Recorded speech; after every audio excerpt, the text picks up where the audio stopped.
Guess we gotta eat something before we come back.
Good evening, everybody.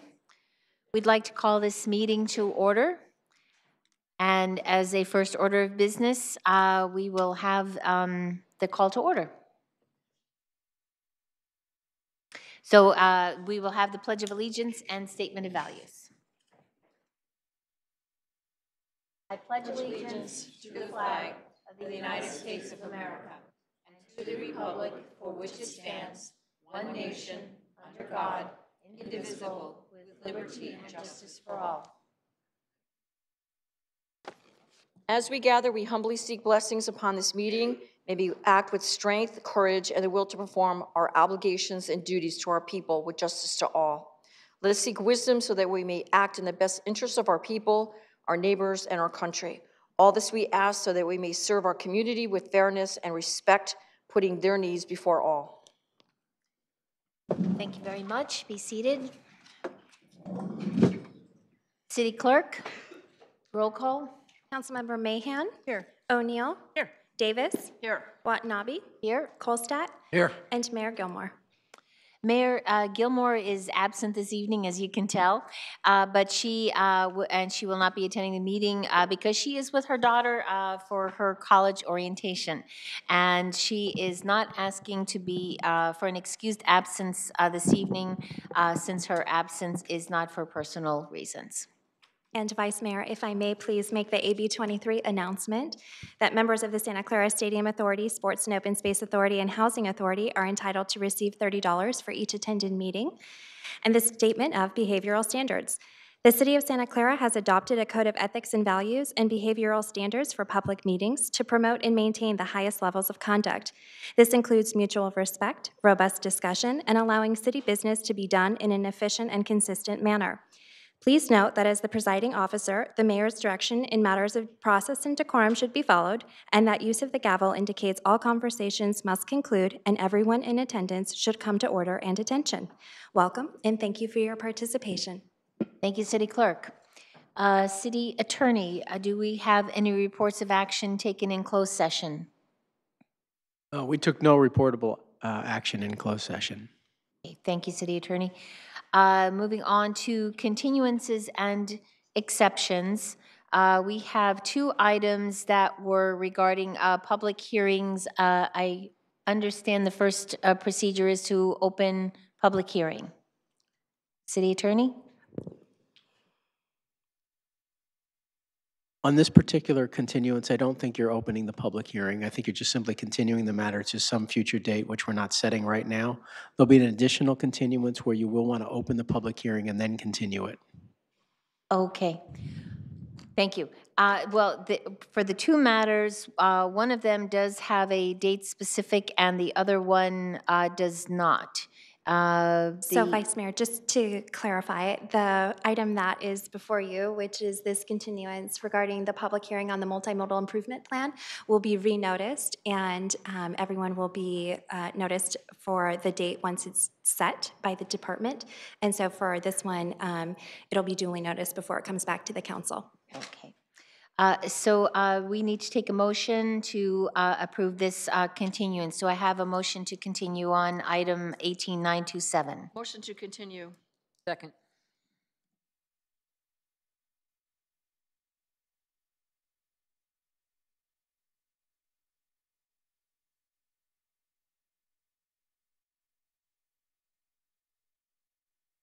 Is yours working?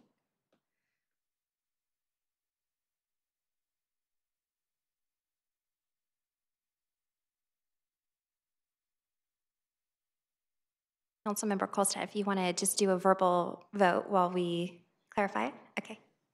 Got it. Okay, and that motion passes with 5 votes. The second continuance does have a date specific, which I believe is July 17th. It's continued to July 17th, correct? That's correct. Okay. Vice Mayor, Yes, because this one City does Manager. have a date specific, we would request that you open the public hearing for purposes of continuing the item. Okay. And then the council can take action and then we can move on. Okay. So that being said, do I have a motion to open public hearing? So moved. Second.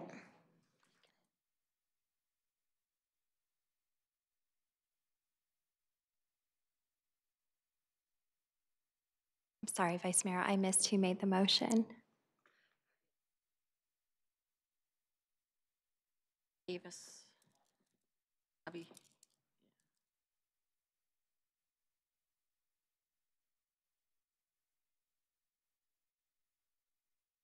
Okay, we have now opened the public hearing, and we, as I said, I understand this has been, it's being continued to July 17th, correct?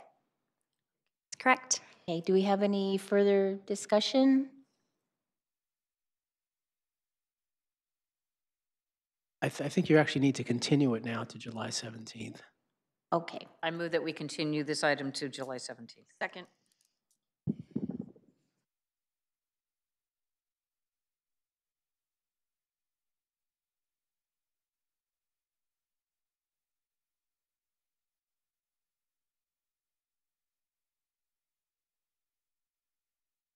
and that motion passes with 5 votes.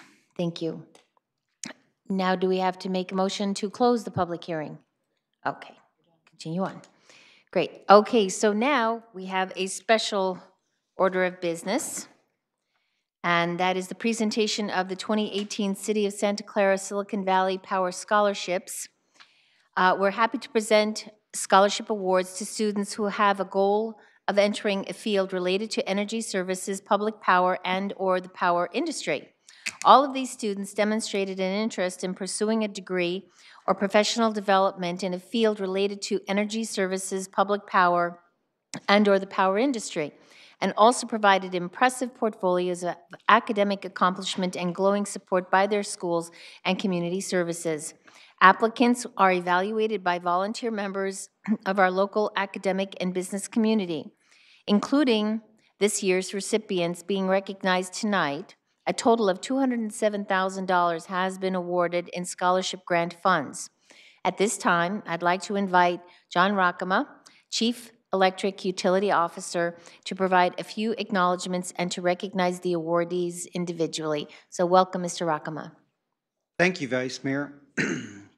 As you said, this program relies on volunteers to do the evaluation of our candidates here. And this year, those volunteers were Jennifer Alcazar Dorico and Bonnie Billings from the Santa Clara Unified School District, Eversley Forte, a local businessman, and Robert Owens, a board member from the West Valley Mission Community College District.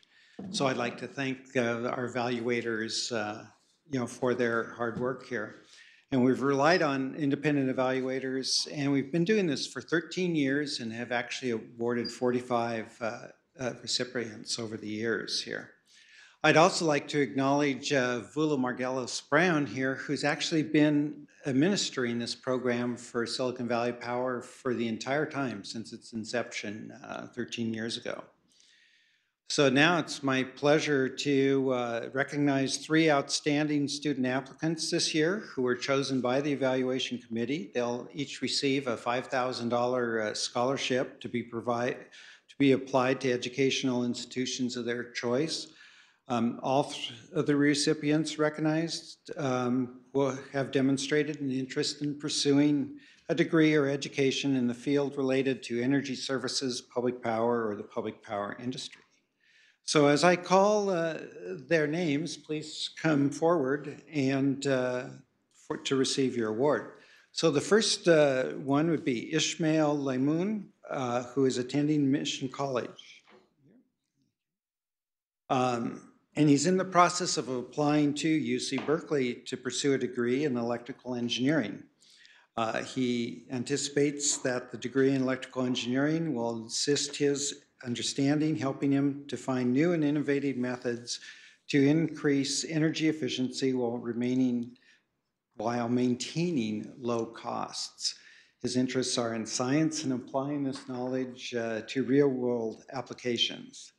And Ishmael graduated from Santa Clara High School in 2017.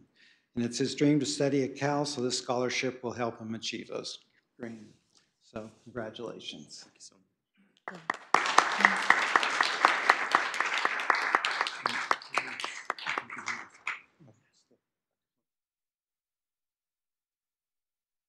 The second awardee here is Rafael Tolosa, who's a recent graduate of Wilcox High School. And Rafael has always been has always been intrigued by the effects of human behavior on financial markets, inflation, and the management of resources, which inspired him to pursue a degree in economics and finance. So with such a wide breadth of economics, he's interested in those effects on the field of energy and power. So Rafael will be attending Cal Berkeley here in the fall. So, and he has a natural desire to excel, motivate himself, but he's also inspired to set an example for his younger siblings. So congratulations, Rafael.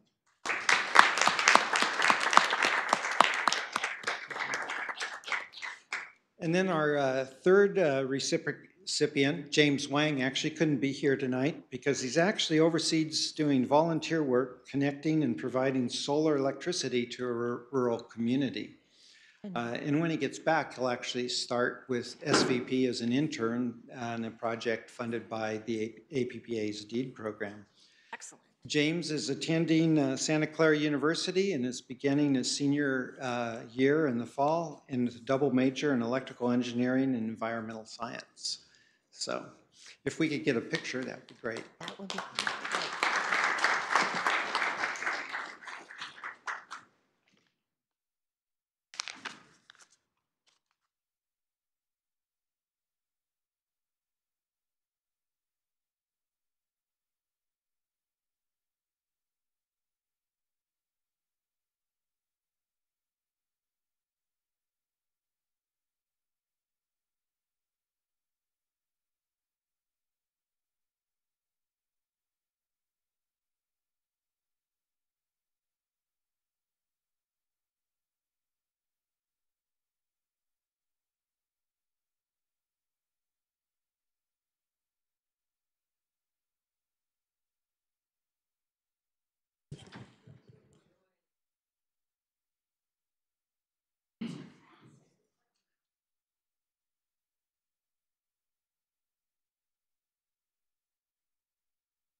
Congratulations to the students and their awards, and thank you, Silicon Valley Power, for your commitment to make sure our students have a positive way to continue their education and continue to work on bringing down the electric rates in Silicon Valley.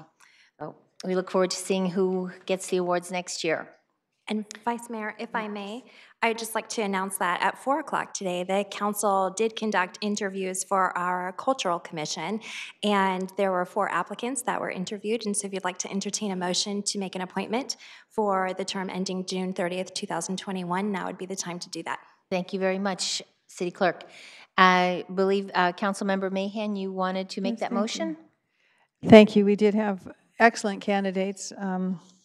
It was a very tough decision, and we hope that those who aren't selected for this seat will certainly consider applying for other vacancies on other commissions, because all of the 4 interviewees that we had would make excellent commissioners. However, we did have to select one, and the group consensus was to appoint Jonathan Marinaro to the term of the Cultural Commission that ends till June 30th, 2021. Thank you. Congratulations, Jonathan. And do we need to take a motion? Yes. Do we have a second? Okay.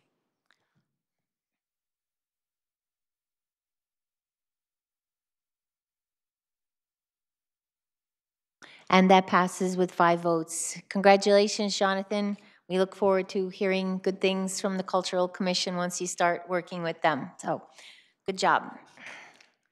And again, I concur with what Councilmember Mahan said. There was a wonderful assortment of candidates tonight that could have done the job, and but please stay involved, stay encouraged, and please, there are all kinds of opportunities to serve this city, and one of our commissions is definitely a good place to be able to share and your talents through volunteering in the community.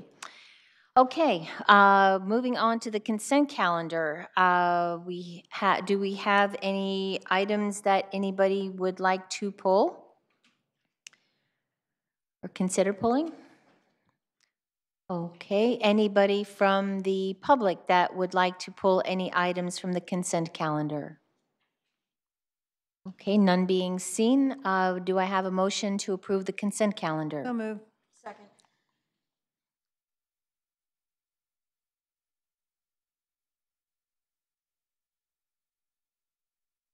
And that passes with 5 votes. Thank you. Okay, on to the next. Okay, public presentation. City Clerk, do you have any cards? I do not. Okay, however, okay, is there anybody that would like to speak? Mr. Kravitz? Thank you, Vice Mayor, for recognizing me. It's Kratz. Sorry. That's close.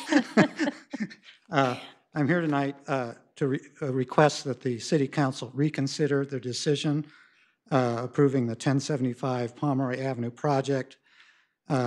It wasn't clear from the staff report, but I can tell you that the Historical and Landmarks Commission wanted to see the project again after their first hearing. So they were looking for another opportunity to review the project. And they had some very specific recommendations they made after the first hearing. And I'm sure they probably would like an opportunity to look at the changes that were made to see if they were adequate and check it against their list of recommendations so that you could reconsider those comments. That's my request then tonight. Okay, thank you, Mr. Kratz. City Manager, based on the comments, do we take any action? In order to reconsider, you'd have to have someone from the group that was on the other, the vote that was on the other side. So someone who approved the project would have to make the motion to reconsider. And then you'd have to have a majority in order for this to be, you wouldn't reconsider it tonight, you'd just simply schedule it for another meeting. For another meeting. Okay, so that would have So to... you'd simply ask at this point, is there anyone wishing to make a motion to reconsider? Okay, is there anybody that... Can I ask a question? Okay, yes, of course. Okay, thank you. So I was just curious if any of the staff knows what, because, you know, I was part of the process at the Architecture Review Committee that worked on that, and we were not given any other, or told that there was any other HLC recommendation. Was that like a formal action? I don't know, Andrew, do you know? Or So there were a number of hearings on this project, and at one of the council meetings, we did include in the packet in the presentation a summary of the HLC's recommendations to the project. The project went to the HLC because of a city council decision to refer it to the HLC. It wasn't, under our rules, normally part of the process. So it was really just kind of a informational referral by the council for input from the HLC. The HLC did, as part of that, ask to have a subsequent hearing, but because the council direction had been very specific to go conduct one HLC meeting, we did the one, and then we returned, and we were very clear in our presentation that we had done as the council directed in having the one HLC hearing, that they had requested more, but we disclosed that at that time, and the council then directed us to take it to the Architectural Review Committee as the next step. So that was the process that we went through at the time. so they just wanted a chance to review the design and comment at that point. So I like I said, I got lost, and you know, we kind of went in circles. One of those iterative processes I was talking about before. So when it went to the Historical Landmarks Commission, they made a number of recommendations on changes they would like to see to the design of the project. And then they said after those changes were made, they would like to see the project again. We returned to the council. At that time, the applicant declined to make most of the changes that were requested by the Historical Landmarks Commission. We presented that as well. And then after some discussion, and this was several months ago now, the council determined to refer the project at that point to the Architectural Review Committee. They had similar information given to them. They went through a different set of, made their own recommendations through a 2-hearing process, some of those which were incorporated into the project, and we presented those at our last hearing. Okay, thank you. Thank you. Do we have Councilmember Kolstad? Since none of the members of the council that were on the prevailing side wanted to step forward tonight and make a motion to reconsider, I'm assuming the council's previous decision will stand. City Attorney? That's correct. Okay. Okay. So we don't need to take any action, motion, or anything, or it's just we take, okay, public presentation. If no motion is made, then the matters, we just simply go to the next matter. Okay. Okay. Okay, continuing on, anybody else for public presentation, please come forward.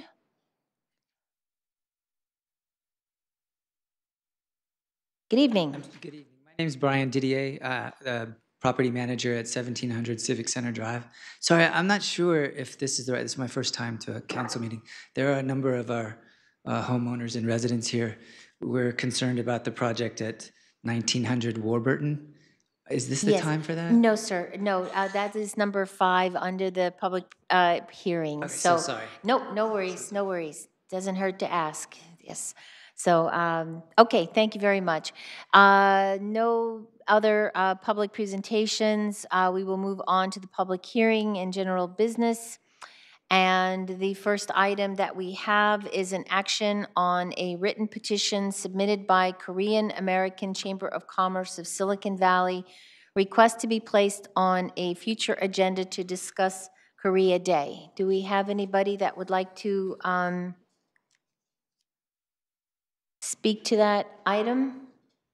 City Manager?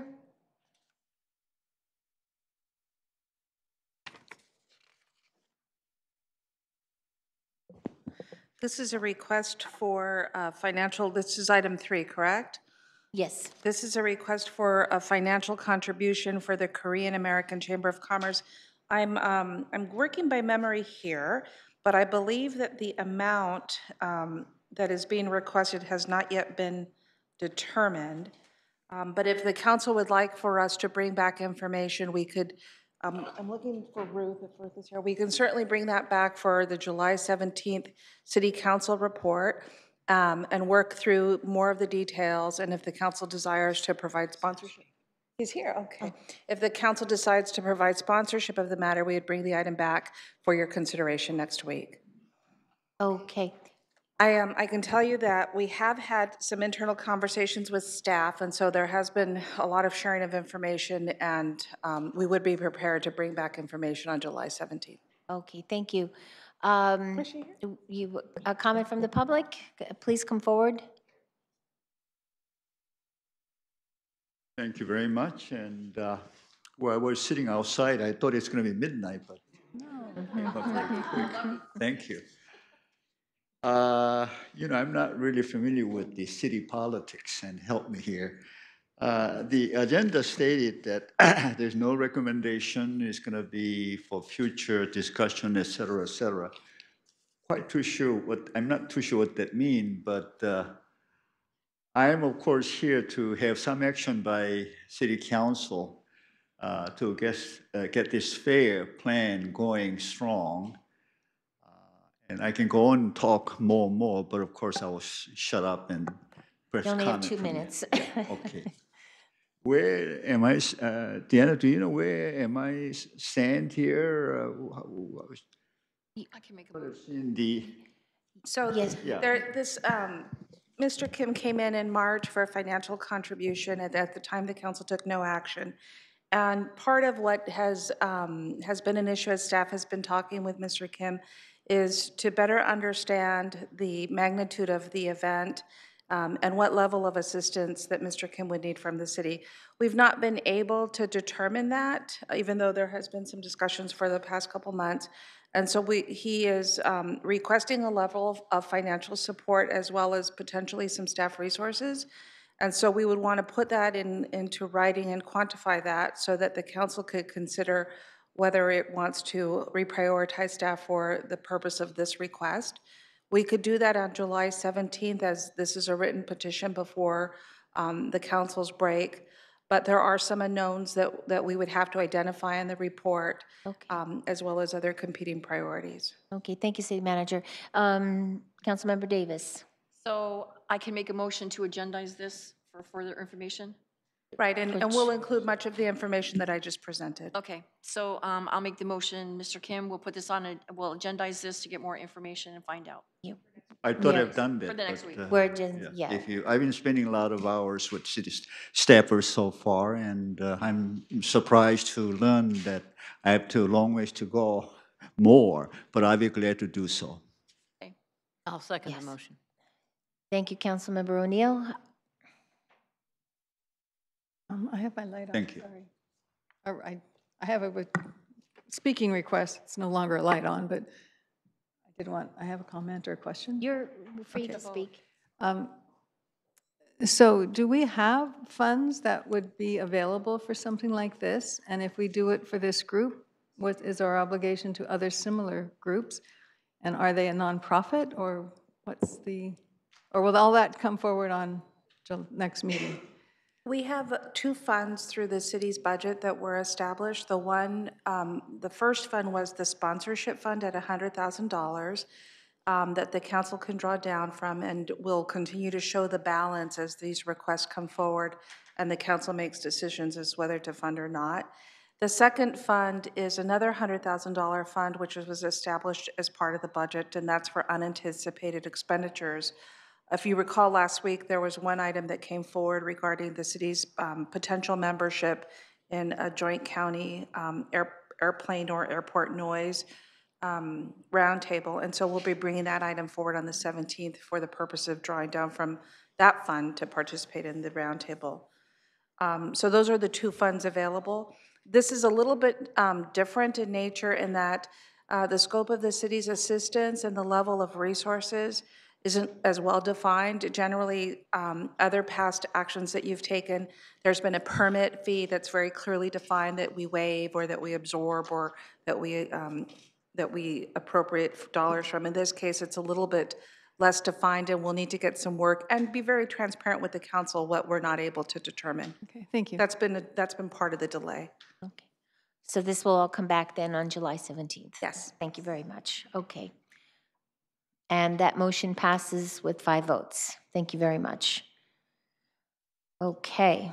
The second item under public hearing is a presentation and discussion of results from my 90 satisfaction survey of the Santa Clara Police Department.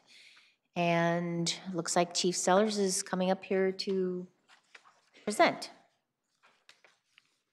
We should have a PowerPoint. As a PowerPoint's being set up, good evening, Vice Mayor, Council, City Manager, City staff, and our citizens. You know, I've been a police officer here for the City of Santa Clara for many years, and I've had a privilege to work with a very supportive community. And I can honestly speak for all the employees at the police department. We've always strived to provide a high level of service. We call it doing the Santa Clara way. We have a motto called 100% contact 100% of the time. That means I expect the officers and all employees to give our citizens 100% contact 100% of the time. Last year, I had the opportunity to meet with a member from the Silicon Valley Community Foundation, and they agreed to fund for $30,000 a grant to conduct an independent community survey. You know, with all the negative media coverage with police actions across the nation, I really was questioning, you know, how are we doing here in the city of Santa Clara? You know, do our citizens trust the police department? Are we providing the right services? Do our citizens feel safe? You know, and what areas can we improve on as a police organization?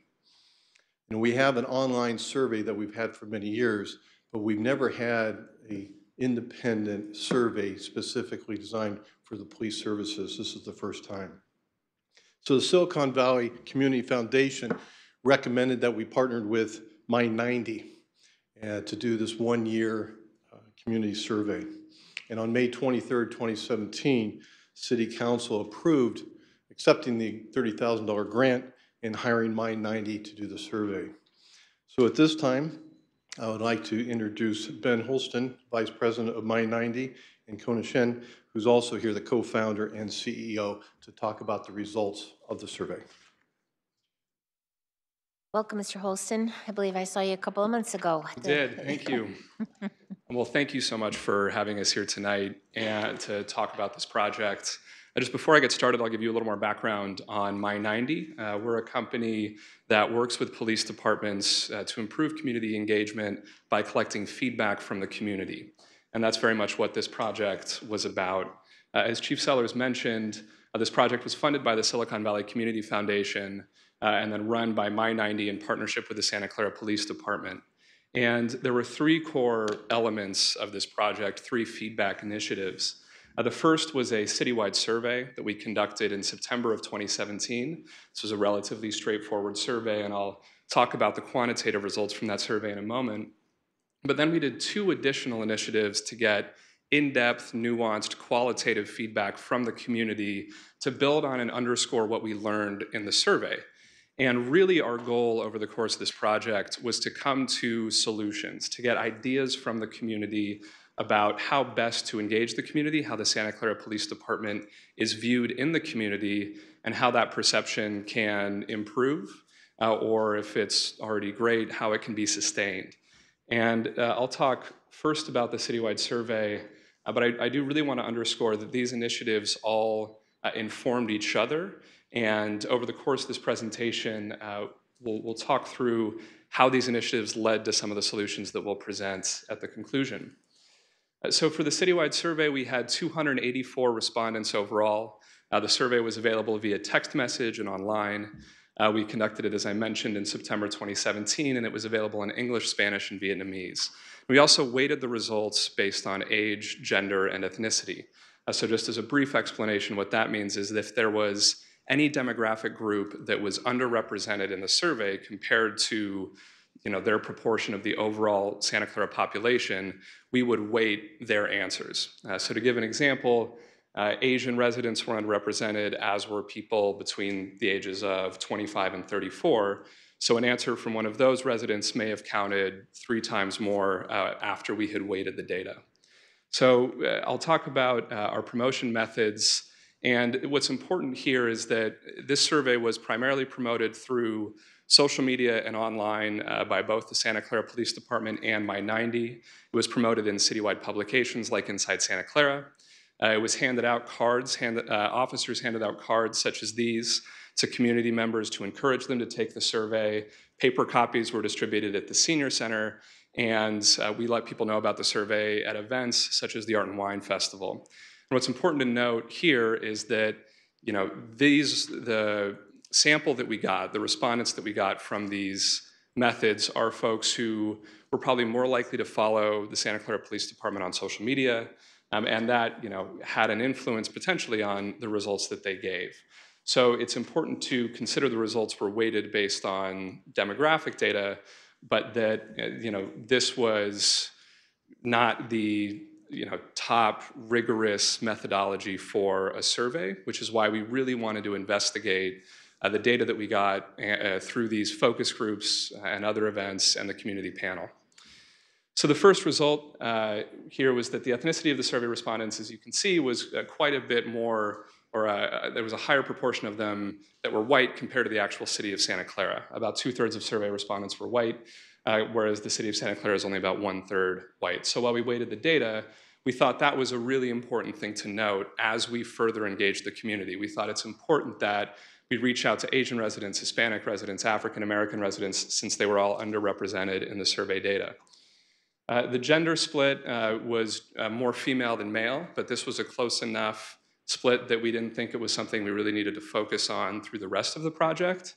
And then the age split was also important. As you can see on the left, the age of survey respondents, particularly those under 35, was underrepresented compared to the rest of the city of Santa Clara, and the age of survey respondents, between 45 and 64 was overrepresented. So we also made a really consistent effort to reach out to youth over the course of the rest of this project. So the first question that I'd like to present today was, how trustworthy is the Santa Clara Police Department? And as you'll see here, more than 90% of respondents felt that the police department was either very trustworthy or somewhat trustworthy. This is a positive result, and there's not much more to say about it beyond that. This is a high number for trust, but it's worth noting that even the folks who felt somewhat untrustworthy or very untrustworthy, their feelings are important, their interactions with the police are important, and it was something we wanted to investigate further through the rest of the project. In your opinion, how safe is your neighborhood? More than 90% of folks, or 85% of folks here felt their neighborhood was very safe or somewhat safe, with a smaller percentage feeling somewhat unsafe or very unsafe. What local issue do you think needs the most attention from the Santa Clara Police Department? Nothing probably too surprising for you here. Property crime was the plurality of respondents. Traffic enforcement was also a prominent response. One thing I want to flag here that we'll talk about later was homelessness. 12% of folks said that homelessness was the most pressing issue. And when we hosted events later, we hosted focus groups, and we talked about these issues, folks really, really wanted to talk about homelessness. It generated an emotional response, and folks really wanted to understand how the police department dealt with homeless folks experiencing a mental health crisis, and they wanted transparency from the police around those practices. Now, what was your most recent interaction? This is important to note because fewer than 10% of respondents had been stopped or arrested by a Santa Clara police officer. And again, we don't want to draw conclusions about if that's representative of the community as a whole, but it's also important to keep that in mind as we're looking at this other data from survey respondents. And then during an interaction, how satisfied were they with the service they received? Over 85% of respondents here were either very satisfied or somewhat satisfied, with a strong majority being very satisfied with the service they received. And then how would you rate the response time for your call for service, request, or inquiry? 85% of respondents said it was either very fast or somewhat fast.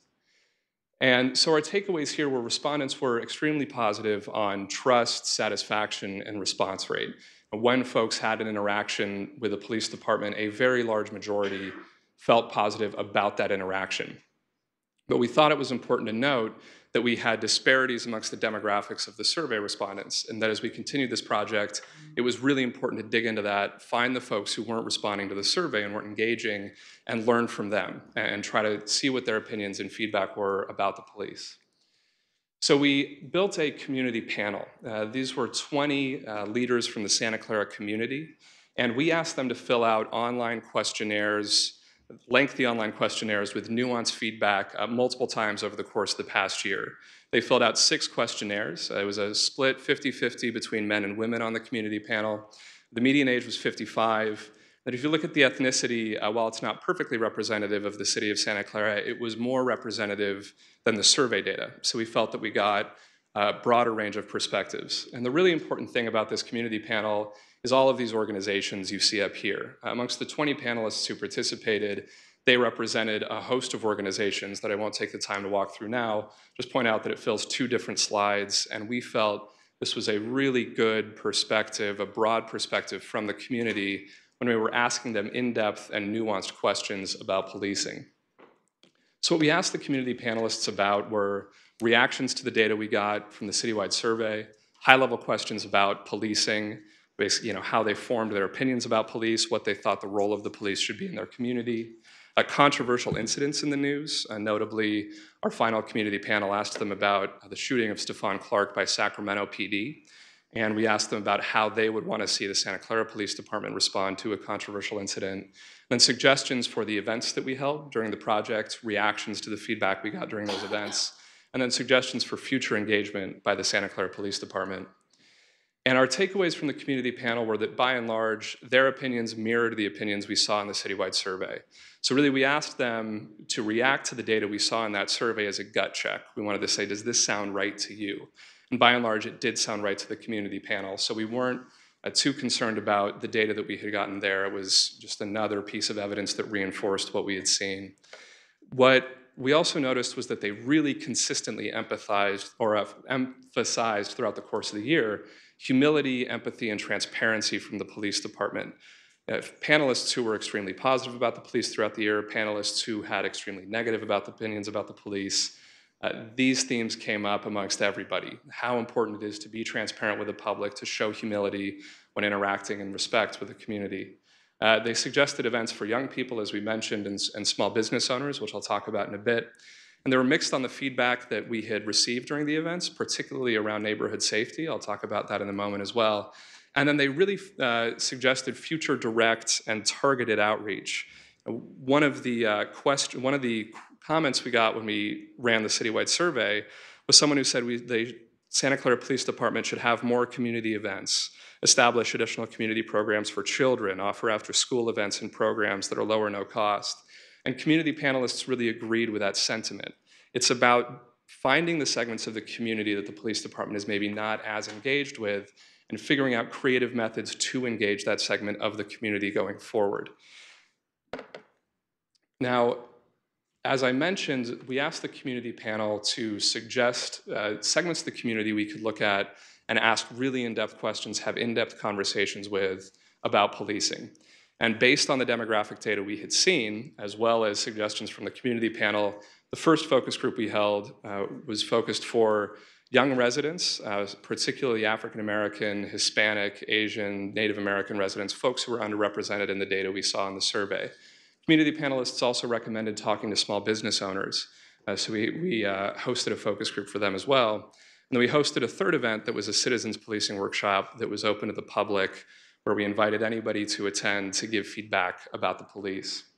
Now, this first focus group, as I mentioned, we had 4 attendees, all were African American or Hispanic men and women. And during this focus group was the most negative feedback that we had received during the course of the project. And that's important to note, given that this was a group that was underrepresented in the survey data. Now, their negative feedback was informed by general opinions about policing nationally, issues that had come up since Ferguson in 2014. It was also informed by direct experience that some of the focus group attendees had had with Santa Clara police officers. And it was informed by family history, particularly amongst panelists whose parents came from immigrant backgrounds. And one panelist told us, "My parents are first-generation immigrants. Even if there were police to organize events in their community, they wouldn't go because there is a fear of ICE agents or being asked for papers."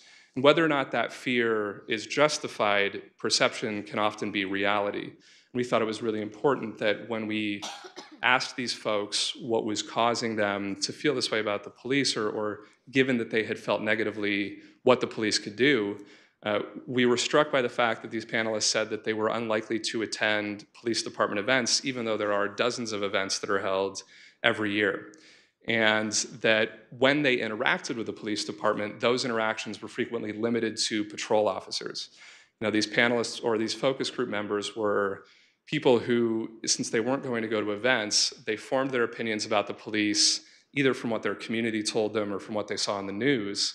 And then those opinions were either underscored when they had an interaction with an officer, or it was a chance to change their opinion. A positive interaction with an officer, whether it's a traffic stop, whether it's seeing them at lunch, they said could really make a difference about how they felt about the police. And we thought that was important. The second focus group, we had 4 attendees, all small business owners. And if the first focus group was the most negative feedback we received, this was easily the most positive feedback. This was based really on direct interactions with the Santa Clara Police Department. These were owners of brick and mortar businesses throughout Santa Clara, all of whom had experienced a break-in or a holdup or something they had to call the police about. They praised the police for their responsiveness, for their professionalism. One small business owner had their life saved by a Santa Clara police officer. And their concerns were property crime, homelessness, personal safety. And this was when we started to see folks really want to talk about the issue of homelessness, because these were small business owners who frequently have homeless folks who are experiencing a crisis enter their businesses and they need to call the police. And they wanted to know that that was the right decision. They wanted to know how the police officers would handle those situations. And it was something that came up as well during the Citizens Policing Workshop. Now, this was an event that we hosted In March, we had 14 attendees. All of them were Santa Clara residents over 40, which I think speaks to what we had seen in the first focus group. We aggressively advertised this event. We promoted it across social media, across every network we could find. And the attendees who decided to come were still folks who were older Santa Clara residents. And we thought that was notable. These were folks who had a range of experiences, from residents who had lost a family member during a police shooting to residents who had experiences on par with having their life saved by the police officers. And the concerns they brought up, as I mentioned, were also homelessness. Obviously, traffic came up. But amongst the folks who felt more negatively about the police, they really underscored accountability, which plays back into transparency from the department. If there's something negative that happens in a community, they thought it was really, really important to be very clear what the department was doing, what those actions were going to be, and that when there are interactions, that there is respect from officers. So even folks who felt negatively, and keeping in mind that it was a minority of the folks that we talked to who felt this way, they kept emphasizing that respect can go a long way towards influencing their opinions towards the police. And so our takeaways following these events were that from the residents who were the most negative to the residents who were the most positive, their suggestions were consistent. Even though they came from very different backgrounds, they consistently made the same suggestions about how the Santa Clara Police Department can best engage the community. They emphasized one-on-one interactions with officers. The Santa Clara Police Department hosts dozens of events every year, but if those events aren't attended by the folks who feel negatively towards the police, those interactions are really the crucial way for the police department to influence public perception amongst those communities. They wanted to know more about officer training, particularly around homelessness, because it's such an emotional, hot-button issue. And they thought it was important that they knew that if they felt the need to call a police officer because they were experiencing an interaction with a homeless person in crisis, that interaction from a police officer would be handled well and wouldn't have a tragic consequence. There were safety concerns from some of the focus group attendees. Some attendees had expressed a concern about gangs infiltrating Santa Clara. When we asked the community panelists about those concerns, they were less concerned. So I mentioned we went to the community panel as a gut check. That gut check came back and said it wasn't quite the concern that a couple of our focus group attendees had made it out to be. And then really importantly, they emphasized a transparent engagement plan moving forward. One of the women who attended one of our focus groups, who was very negative about the police, said that if you want to engage with the community, be open about what you will do and what your commitment will be, which means set goals, follow through on those goals, and be consistent with the community as you try to engage them going forward. And so as we think about moving forward, I want to underscore again that there was immensely positive feedback overall. As I mentioned, people trusted the police, more than 90% of them. People felt satisfied when they had an interaction. And that the day-to-day officer-community interactions are critical, particularly for the folks in the community who feel negatively towards the police and therefore aren't going to have any other interactions with the department. That it's important to continue collecting feedback. We did this over the course of the past year, and it's crucial that the police department make it a priority to continue learning, so that if they try a new initiative to engage the community, they know whether or not that initiative was effective. To focus engagement efforts on communities that they're not reaching, as we saw in the demographic data from the survey and was borne out by the folks who had attended the events. There's a great deal of work to be done engaging young communities, particularly Hispanic, Asian, and Black communities in Santa Clara. And then to set and share clear goals moving forward. And that's the most important thing I'll leave with, is that as the police department responds to the data that we've presented and responds to the concerns from the community, that they're very clear about what they're going to do, how they're going to do it, and what goals they're trying to accomplish going forward. And so the last thing I'll say is this website on the bottom of the slides here, textmy90.com/Santa Clara, we've made a full report available on that website, including appendices with all of the raw qualitative feedback that we got during this report. And I would really encourage you as council members, as well as members of the public, to visit that website and read through the report, but maybe more importantly, read through the comments that we had received, particularly from the community panelists. It's Appendix B in our report, and the answers that they gave to the topics we asked them were incredibly detailed, incredibly nuanced, and really meaningful from leaders in the community, and contains a great deal of suggestions about what the police can do moving forward and how they can engage the community. And I know Chief Sellers will speak to that in a moment. So that is my presentation. I'm happy to take any questions from you all. Didn't have your light on. Okay. Councilmember Davis. Okay, so my first question Yeah. was, when on page 9 you had this list of building community panel. How did you recruit these people? Was this the people that were part of this? Is this who was part of this whole survey? So those were the folks who were the 20 panelists that we asked 6 questionnaires of over the course of the year. The way that we recruited them was a mix of suggestions from the police department, so folks that police command staff knew were leaders in the community, were folks who were engaged on policing issues and had something to say, and then folks that we had received recommendations from, either from those people, from other leaders in the community, and then we kept the names of the panelists anonymous so that they could give candid feedback, but these were the organizations here and on the next slide that they represented. Okay, so this was the representation, this was your cross-section of the people in the city of Santa Clara. These were a cross-section really focused on folks in leadership positions, folks who could speak on behalf of their community. Okay, because we don't really have pockets of people. Yeah. Everybody's kind of mixed together here. So, you know, when you were talking about the African Americans, and I kind of understand that, but there's an innate fear also within the Spanish community. Also, when you mentioned ICE and things, they think that you're going to get them, or I don't understand that. But anyway, haven't had that experience.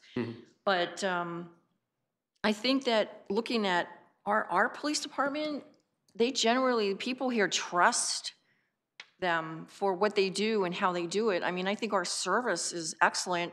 We don't really run into too many people that get upset about things.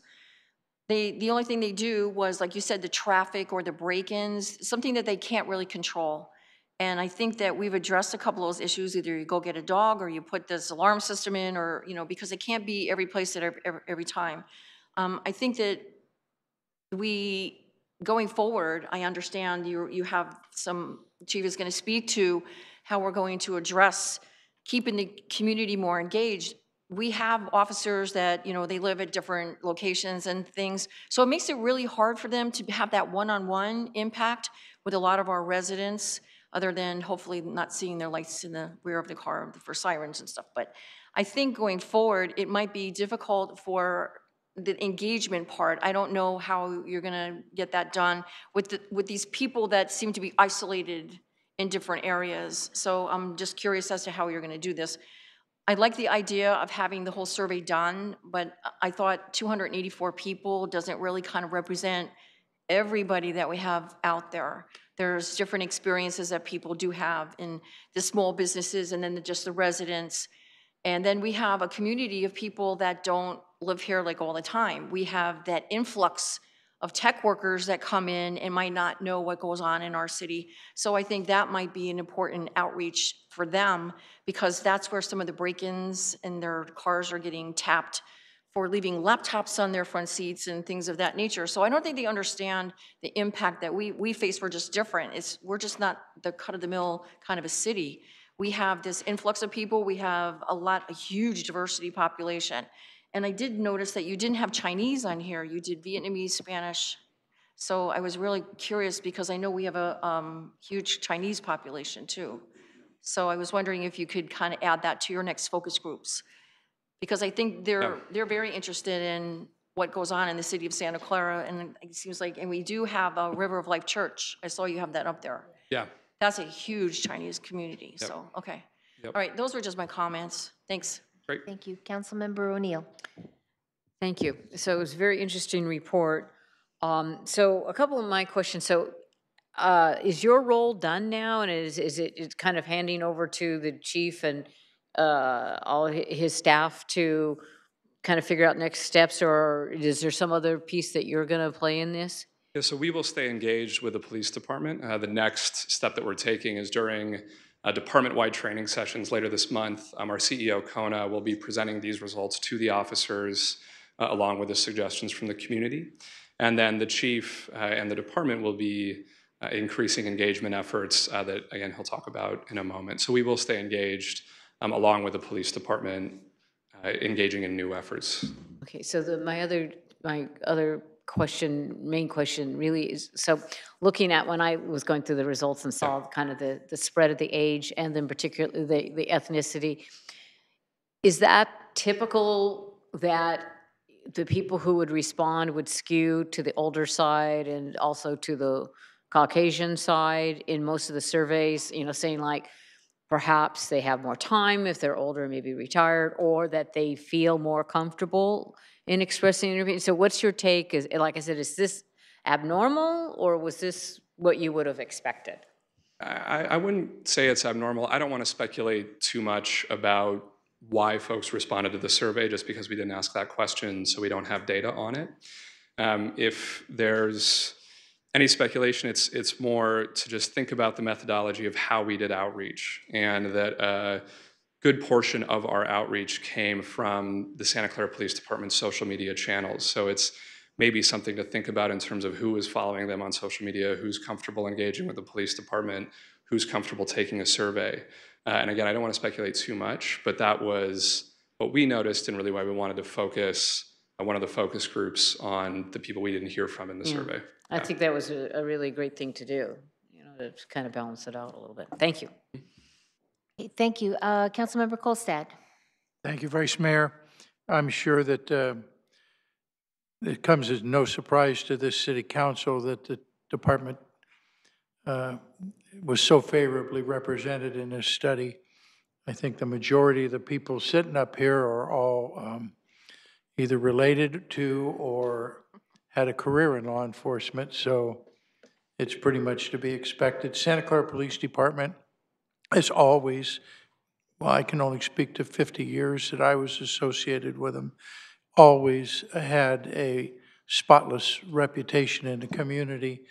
And I think this council gets some of the credit for that because we make sure that we give them the best equipment, fair salary, and good working conditions and training so that they come out motivated to serve. And that's why I think, to a small extent, that we did so well. But it didn't surprise me either that one of the areas that Santa Clara Police Department has always been the leader in is community outreach. Whether it's the PAL or the Crossing Guard program or the DARE program or any of the myriad of programs that we have in Santa Clara, folks just want more. You know, they like it. And I don't think that's a negative part of this study, that they want more. And if we gave them more resources, they might be able to deliver more. I don't know. But congratulations to you for your study and to the Santa Clara Police Department for the outcome. Thank you. Anybody else? Otherwise, we'll turn it over to the chief. Thank you very much, Ben. Well, first of all, I would like to thank you for your comments. I just wanted to make sure that it's very important to me, and I wanted to make a distinction that I wanted an independent survey conducted. So the list of the organizations and people for the community, we would say contact the River of Life Church or the MCA and these type of contacts throughout, because I did want a good representation of our community in its whole entirety. So they actually did the outreach. To this day, I don't know who the 20 panel members were. Last night, I held a little meet and greet at the police department. Only a handful showed up because someone wanted to remain anonymous. So at this time, I still don't know who they all are. But I think it's important, first of all, to thank the foundation for funding the survey and also Mind 90 for doing the survey. But also, I really need to thank all my staff, all the members of the department for really being dedicated, for providing a high-level service. I think the survey demonstrated that. But in turn, we have a tremendous amount of good community support, also support from the council and from city staff, and we could not do this alone, and it really is a joint effort. And so for the people who are watching, thank you, and for the people who participated in this survey, thank you very much. I do think it's important to talk about next steps, because why would we have a survey if we don't do anything with it? As Ben mentioned, we have advanced officer training this month where we have all of our sworn officers and our non-sworn have been invited to attend. She will be doing a presentation and we'll be videotaping it also, and the survey has been provided to them. I sent an email out yesterday with the results, and so they can read the entire survey, because I do think it's important that our entire staff reads it and understands the survey. I will be asking them, especially the officers who are out in the field. You know, I was also disappointed with the number of people who participate in the overall survey. However, Ben explained to me this is pretty common, the numbers, and actually they were very pleased with the number of responses that they received. But I do think that we need to target that younger generation, the 15 to 24 age group, maybe even 30. So I will be encouraging my officers that when they are not on a particular call, if they are going to a meal break or walking around City Hall or just walking around or driving through the neighborhoods, is to try to engage with people and have that casual conversation. I think officers do that now, but I think we really need to focus on trying to get that engagement, since the survey has demonstrated that not, even though they're aware of a lot of our events, they're not attending or engaging themselves. So I think we need to be proactive and try to engage that, to try to break down the barriers and build that trust. So that is one thing we're going to do. Also, I want to create a 15-person chief advisory committee. I think that is important. I have reached out to a lot of the committee members and people who have been involved in the survey to see if they would like to sit on this advisory board. And I think it would be very important. I'm concerned about, I want to get a cross-section of our community, be very diversified, including younger individuals of our community, where we would be able to meet and I would be able to get their feedback on ideas and concerns. We talked about with homelessness and property crimes and how can we create more involvement with the community and be more engaged. But my first plan of action will be to develop a crisis response communication plan. You know, we have had situations where we have an officer-involved shooting or a critical incident, and honestly, I don't think I've done as good enough job at the time to communicate, because it is very difficult, because we have to weigh the investigation, the protection of the officer, the officers involved, plus the rights of the individuals, all the individuals. But I think to be able to communicate that to the community so that they understand the process and some of the details. And you see it throughout the state. Some chiefs are out in front, some are no comment. I really want this advisory committee to provide and help me and guide me and work with the city manager's office to come up with a plan. And that's my first item of action that I really want to get, so that if, when we do have the next situation, we will be better prepared, and hopefully this advisory committee will also be supportive and help me send the message out. So again, this survey is available on our website. So I encourage our community members to please look at it. If they have any questions, feel free to give me a call. But again, I just would like to thank each and every one for your support, and I'm available for any questions. Thank you. Thank you, Chief Sellers. Councilmember Davis.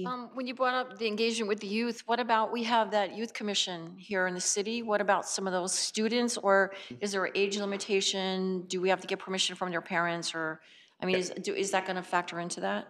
I would probably have to, I was looking more like college type age. Oh, okay. But, you know, I wouldn't mind having a younger youth, but I think it's just to have a very diverse committee that we would be able to meet and be able to get feedback is very, very important. But I did want to include the youth in it. Okay, well, I was only thinking because after they do DARE, then there's really nothing, a program kind of after DARE. And maybe there's a high school group of kids that might, before they start getting into trouble, might want to be able to have a relationship with a police officer to see what is out there for them, or that they understand what a community building practice is and build their community. So that's why I thought maybe, because we already have a commission, so maybe they might be interested in something like this. So. Good idea. Okay, thanks. Thank you, Councilmember O'Neill. Thank you. So, I mean, this is a very timely presentation. You know, it's kind of a little bit, you know, one of the consent items was the response to the civil grand jury report. on, you know, kind of some, how does our police department respond? Because in a way, it's almost like our police department is becoming almost like a social worker force. And we talk about community policing and, you know, confronting a lot of the issues with mental health, and particularly like amongst the homeless population. And I heard parts of a radio discussion today. A woman's written a book. It's called Insane. It was fascinating, and she spent extensive time, like in Los Angeles, in the county jail and in other jail, you know, and talking to police officers and correction officers, and that because you know, we think, you know, when she kind of correlates the part of the reason for the very large numbers of incarcerated is that we also had a, you know, closure of so many mental health facilities over the last 50 years in this country, and that if she had some really fascinating things to say. And also part of who she interviewed were the officers who, you know, like, hey, I thought I was going into law enforcement, and now I'm having to, you know, cope with people who, and partially, and some of them have become mentally ill because they've spent long time sitting in county jails waiting some kind of resolution of their situation. So I know that it's a, you know, some of that goes beyond the scope of what the police department has to do. And so as a community, I think we've got to look at either, you know, like, you know, where we decided to close large mental health establishments, but we didn't really open those community centers, which I think was originally the vision of John Kennedy. That was part of his plan based on his family's experience. And so in California, we did the first part, we didn't do the second part. And, you know, with the whole housing situation, where, you know, I know several people who grew up in Santa Clara that have died living on the streets of Santa Clara or in the parks of Santa Clara. You know, so it's like when you compare notes with your high school friends and you say, oh, so-and-so died in Central Park, or, you know, I know somebody who died on the steps of St. Justin's Church a couple years ago. So, you know, so that I realize that that's being layered on top of the challenging job that the police department has. And so, you know, I've followed and read some of the things that have gone on in Richmond, where they made tremendous progress for a few years, and now it kind of looks like it's backsliding a little bit, and where they adopted a very vigorous community policing program. And I realized Santa Clara had never had the challenges that Richmond had. And then, but then there was another report that, you know, one of the things that I'd say to folks, I know people feel very fearful, and people have said things to me like, I had somebody recently say to me, well, why isn't the city and why isn't the police department being honest about all the violent crime that goes on in Santa Clara? And I said, well, because really there's not that much violent crime in Santa Clara. And there was a study that came out, I'm sure you saw it, that compared murder, the unfortunate numbers for homicide, but they are down dramatically, you know, they continue to decrease, particularly in California. So, I mean, so that's great news, but we're, you know, so we're making progress in dealing with some aspects of that, but and I think, you know, and I hear from Councilmember Davis what her husband talks about, some of the challenges, and I think a lot of it, you know, are challenging mental health or substance issues that are impacting families, and then people end up on the streets, and, you know, and so, like I said, I think we have to have a larger community conversation, and it's not just the city of Santa Clara, it's the county of Santa Clara, it's the state of California, it's the United States of America.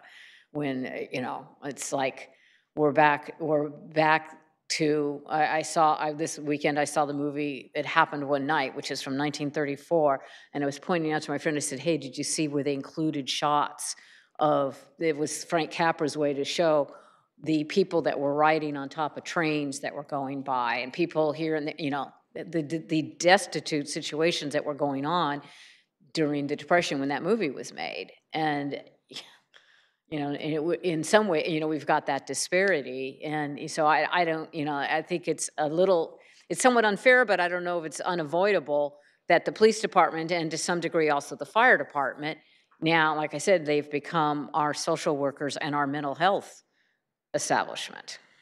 I really appreciate your comments, because I completely agree that unfortunately when law enforcement is called, it's usually when a person's in crisis. and it's very, very difficult situation. I know our officers in Santa Clara typically do a hold on somebody who's a danger to themselves or others. We've been averaging about 1.5 a day. So those are people who are in crisis, and we have seen a significant increase in drug uses and people under the influence, which I think is contributing to the situation. But we're not alone. It is, the county, the state, and, the country. I mean, most of the officer-involved shootings, and that's what the grand jury was talking about, involves people who are in crisis.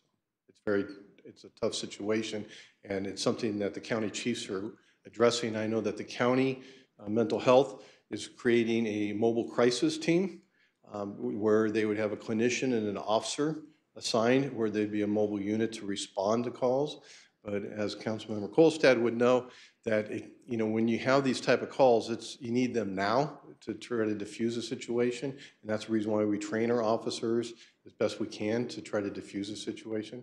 But they are trying to create this mobile crisis unit where they would be able to respond throughout the county to respond to those type of calls. But it needs to be robust. It needs the funding and support. Thank you. Thank you. Thank you, Councilman Brunel. Would anybody from the public like to come and speak to this item? Anybody? Yes, sir. Come forward. I was just wondering if anything was taken into account as far as like SES, like socioeconomic status, as far as like the survey or anything along those lines. I didn't know if they looked at that, if they looked at people that are property owners versus the indigent versus like in any, was that even looked at all? I'm just curious. Good question. Ben, would you like to speak to that? Yes, so we did ask folks, we didn't ask, income level, but we did ask their housing situation.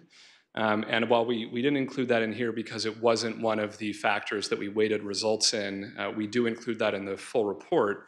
I'm going off the top of my head, but what I remember was that the vast majority were folks who lived in like houses, so full homes, notably, we didn't have any respondents who were homeless, right? And now those folks would be difficult to reach, but again, important to consider when you think about the results. So thanks for bringing that up. Yep. I'm asking because if you go to like Warburton and Monroe, and there's like all public housing there, and like if you were to get a sample of all of those people versus like a sample of elsewhere, and I wondered if there was any interest in doing that, and like essentially just seeing like looking at SES, compartmentalizing it into kind of groups, and then doing the same kind of thing again, or is this like it's done and we're not going to do it again kind of thing? So the department is continuing these efforts moving forward, and I think that's a really good idea, right? Is thinking about what are the causes, where are folks in the community who maybe feel more negatively or who have room for improvement in their perception of the police. If there's evidence that those are folks who are in those types of housing, then that's a great idea and something worth looking into. It just wasn't something where we had enough data from those communities in this survey to really dig into it, but absolutely worth exploring in the future. Thank you for the question. Councilmember Davis. I'm sorry? Excuse me, I would just like to correct the record for the people that might be listening at home. Warburton and Monroe is not public housing. There's virtually no public housing units remaining in Santa Clara County. There are only 4 public housing units in the entire county.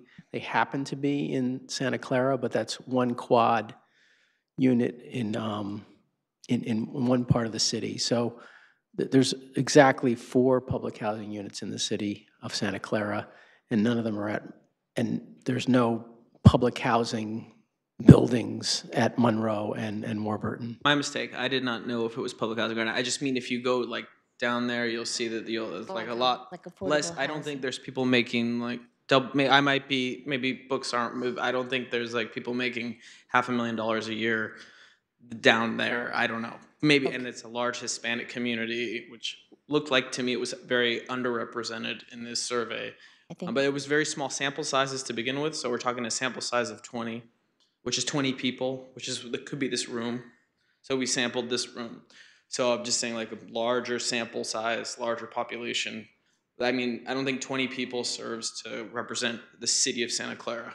I'm not saying that the data is bad. I just mean that when you're using this data to say the city of Santa Clara believes that policing is good or bad, or I don't know what, I'm saying objective, but I mean that these are very small sample sizes. Thank you. Ben, would you like to address this? Yeah, just to clarify about the number. So it was, I believe, a total of around 330 folks who participated in giving feedback in the project, 284 in the citywide survey. The 20 were the community panelists who we had asked the deep, nuanced questions on. Those weren't the folks that we had drawn the quantitative data from. That was the sample of 284. And then as well as the focus group and the other event participants.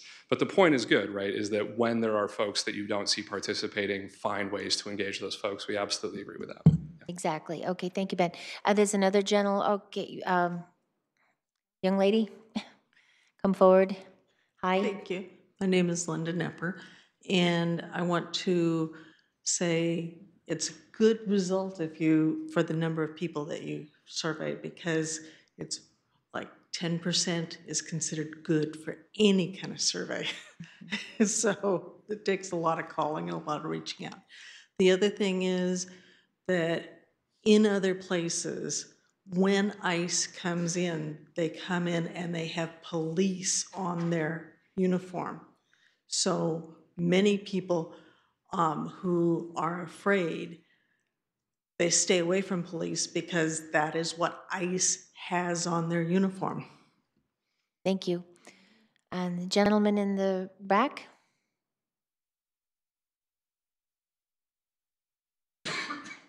Welcome. Good evening, Council. I'm a property owner and I'm head of the Property Association, which is close by to Triton Museum. And I'm aware of SAPD meet and greet, but this is my first time about My 90. So our property residents and myself, we are not aware of this. And I'm not part of any of the associations listed. So probably I would recommend if there are any flyers put forth so that the residents can participate, that'll be good. Thank you very much. Thank you. Good suggestions. Anybody else from the public that would like to speak? Grant McCauley. Hi, Grant. Hi, good evening. Thank you. My name is Grant McCauley. I think I know all of you. I was a part of that focus group that was put together.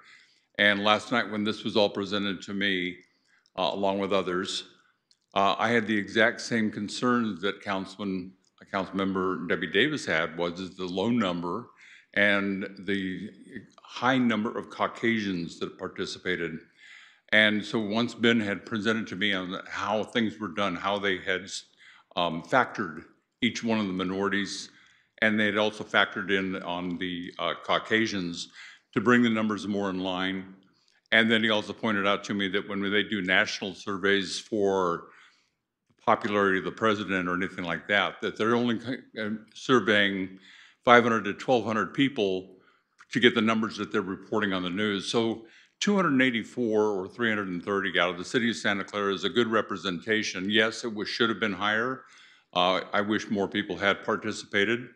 But one of the things that I pointed out to him, this is almost, the numbers are almost the same as the senior needs assessment that we did in the senior center last summer. So seems to be the norm.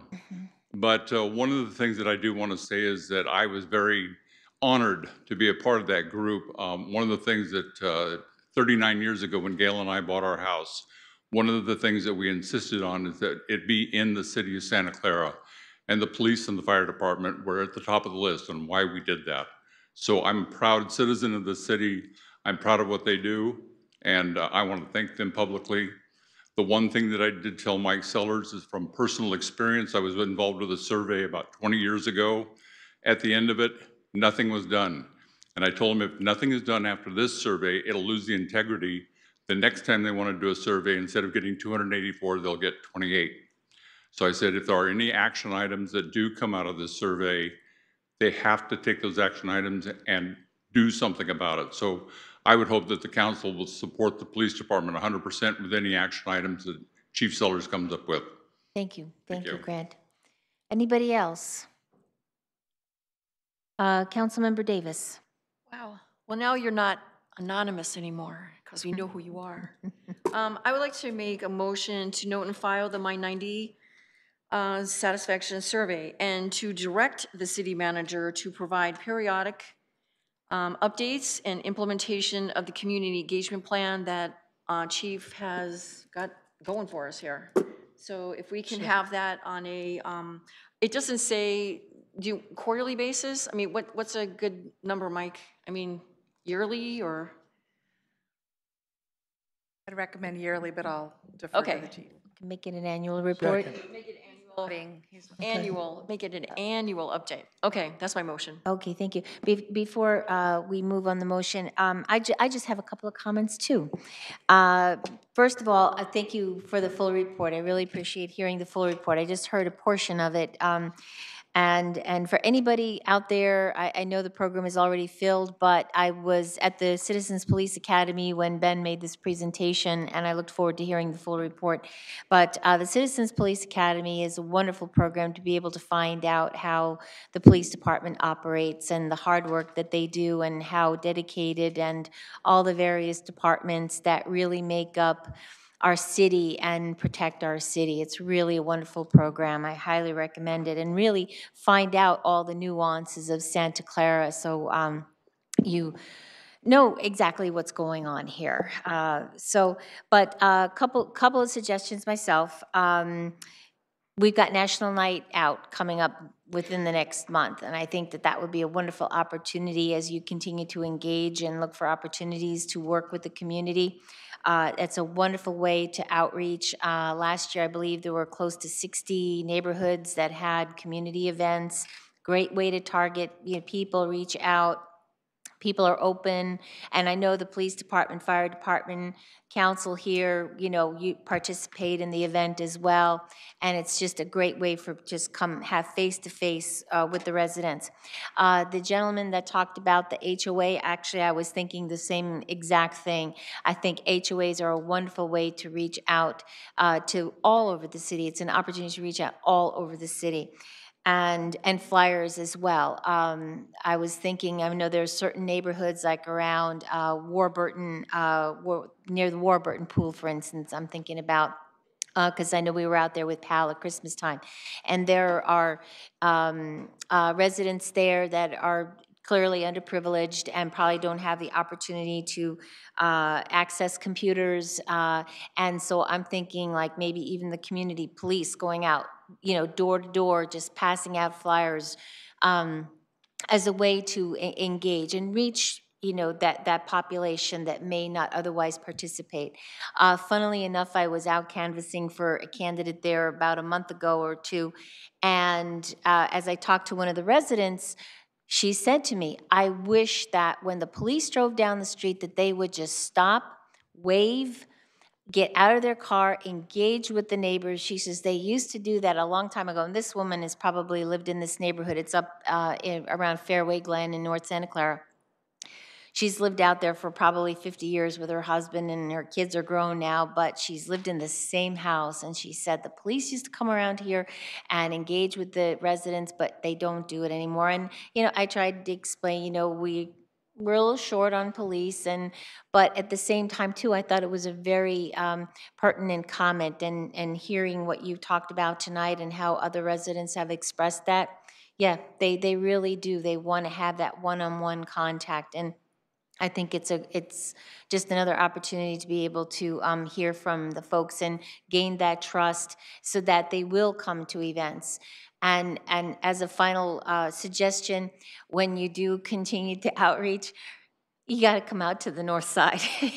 And there's a nice library up there with a community room, and even some of the community centers, Agnew Park, Lick Mill Park, they all have community rooms. They're walkable for people that may not want to drive. Montague has a community room. And those are areas where you could definitely target some folks that are in need of reaching out to. So I would just make those suggestions, and going forward, and I'm happy to talk offline. but because those are my neighborhoods, or I live up in that area. So, but thank you for the comprehensive report, and just continue to look forward to getting the updates and just seeing how how the neighborhoods reach out. I will say next door, I know there's been a lot more outreach on next door lately. It's like every day, and I would be curious to know if I know the chats with the chief, if there's any increase in attendance as a result of the outreach that's been going on through Nextdoor and social media. So that's all. Thank you very much, Ben. Councilmember Davis, you have your motion? Second? Pat seconded it. Pat's, okay. Councilmember Kolstad seconded it, okay.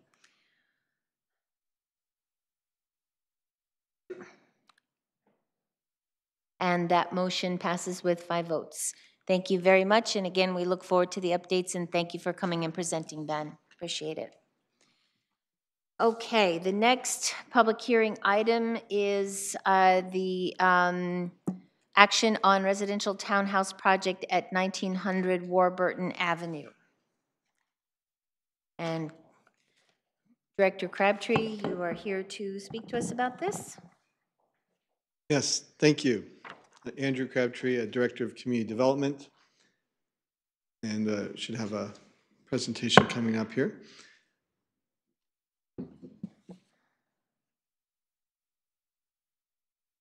So the item in front of the City Council tonight is a proposed rezoning, a plan development rezoning, and a tentative condominium subdivision map, along with environmental clearance for the items, which would be a mitigated negative declaration.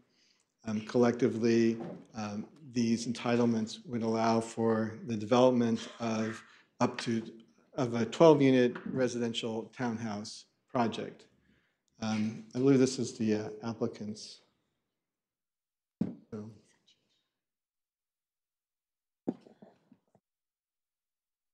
No, we don't have it.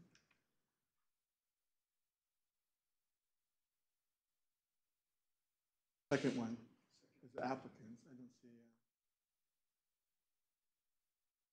Well, I'll just go for it without the PowerPoint at this point, and just walk through the item as best I can. This is what you see in front of you. Is the proposed elevations as they would appear from 1900 Warburton Avenue. The site location is close to where we are. It's on the south side of Warburton Avenue, in between Civic Center Drive and Scott Boulevard. The site is about half an acre, 0.55 acres, and as mentioned, it's proposed for development. There are 2 buildings, each with 6 townhouse units. There would be 3-bedroom, 3-bath units of approximately 2,200 to 2,400 square feet.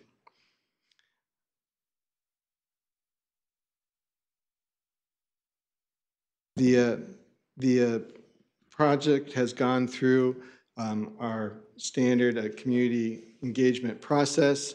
There was a community meeting held for the meeting. We had 10 community members in attendance at that community meeting, and they raised concerns about the proposed development. They talked about the amount of parking that would be available to support the new development, concerns that the neighborhood area is already impacted by a lack of parking. They expressed concern that the new project could block views from the adjacent residential development, and also that it could impact the privacy of a swimming pool on the adjacent site. So in response to those concerns, the applicant did make some changes to the project. The applicant moved a proposed open space area to be at the portion of the site closest to the adjacent swimming pool, so as to provide more of a buffer with that area. The applicant also increased the number of guest parking spaces that would be provided from the site Under the city's code, 2.4, you round up to 3 spaces would be required. The applicant is providing 5 parking spaces. So these were changes that were made in response to the community's input. Staff conducts our review using general plan consistency as a primary consideration.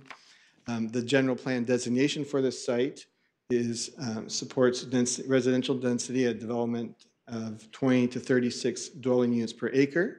The proposal is for 12 units, which is equivalent of 22 units per acre, so that's at the low end of the allowable density range. So it would be consistent with the general plan in terms of density.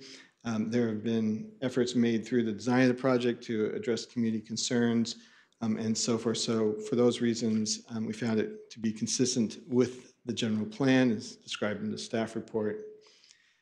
At the Planning Commission hearing, there was discussion about, again, about the privacy concerns, the amount of parking that would be available to the neighborhood, in the project, and how that relates to the neighborhood's concerns. And so the Planning Commission, as part of their recommendation, suggested 3 conditions be applied to the project: that the applicant further explore possibility of off-site parking arrangement with the Chamber of Commerce, that the applicant provide signage and or striping limiting the guest parking to be used for guests only, and that the project be required to have a homeowners association contact information that would be available for surrounding neighbors. The applicant agreed to all of these 3 conditions. And so through those conditions, the Planning Commission determined that the project would be consistent with the general plan, recommended approval to the City Council. Staff is also recommending approval as those, and just want to clarify too, that those conditions have been incorporated into the conditions of approval provided to you as part of the proposed resolution. And so with that, we're available to answer any questions that you might have. Councilmember O'Neill. Thank you very much, Director Crabtree. So I was looking at the handout of your presentation that we received and looking at Google Maps. And so the issue about the swimming pool. So the 1700 Civic Center Drive, is that like the 7-story building that with condos? Yes. Because right next to it, there's also, so it looks like, 2 or 3-story townhomes. So I wasn't sure. So looking at the maps, it looks like 1700. So I mean, that's already like, I'm just kind of a little surprised that they're worried about privacy, because anybody, you've got a 7-story building that's looking all over, anybody in the pool, I mean, I guess it's their fellow residents, but, and it seems, like that building to me would be much more blocking of views, than these are like 3 stories. Yeah, that is my understanding, that the residents who did raise those concerns identify themselves as being residents of that building.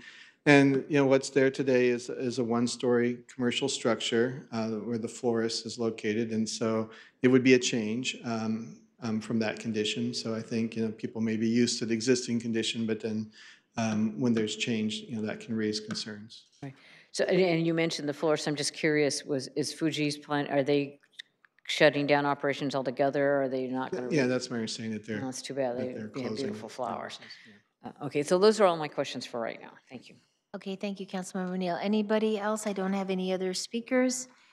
And if we don't have any more questions, this is a public hearing, so would somebody like to make a motion to open this for public hearing? So moved. We don't have to make a motion? Okay. Okay, then we will, the applicant, is the applicant here? Okay. Like to come and present, and you have 10 minutes. Hi. Good evening, council members. My name is Samir Sharma, managing member of 1900 Warburton LLC. Director Crabtree did a pretty good job of just going over some of the basics of our development proposal. So we're suggesting 12 townhome units The current general plan zoning would allow up to a density of up to 20 units. Director Crabtree briefly talked about that as well. We're proposing 3 different floor plan types with a private on-site open space. Also, we're providing 5 on-site guest parking spaces, 2 garage spaces for each unit, on-site bike parking, and would build out 1 below market rate unit, and as well as pay a fee for the 0.2 market rate, below market rate unit. Moving on, a few community features. Each unit will be pre-wired for level 2 car chargers. We'll also pre-wire for optional electrical dryers, electric water heaters. So you could, in theory, have a house or unit without gas requirements if you chose to do so. We've also added one thing, which was the optional first floor bedroom bathroom. As our community has a decent amount of people who have family members who live with them, maybe senior parents and so forth, and it makes sense sometimes to give a family an opportunity to have a bedroom on the ground floor. So we've kept that as an option, and I'll show how that would work towards the end of the presentation. We also want to promote, being a transit-friendly development, not too far from the Caltrain and the future BART. And we want to have the HOA subsidize transit passes for the owners of the community. So that way they're motivated to utilize more public transport. We're also going to make sure that we install overhead pre-installed garage storage. Here you can see just an example of how that works. A lot of the feedback that we got, some of the feedback we got from the community hearing was, hey, a lot of people use their garages for storage. So this is one way to limit that the garage gets utilized for cars, and yet people still have storage. And as you can see in the example, you can still park your bikes in there as well. So you have bike rack storage, and you can still put your cars in there. So going on to neighborhood outreach, when we initially took the meeting, I think in about March of this year, definitely parking was one of the biggest issues. We were only providing 3, as Director Crabtree mentioned, that was the minimum required. We were able to move that up to 5 spaces. The location of the park was of concern, so we shifted it to the rear of the development.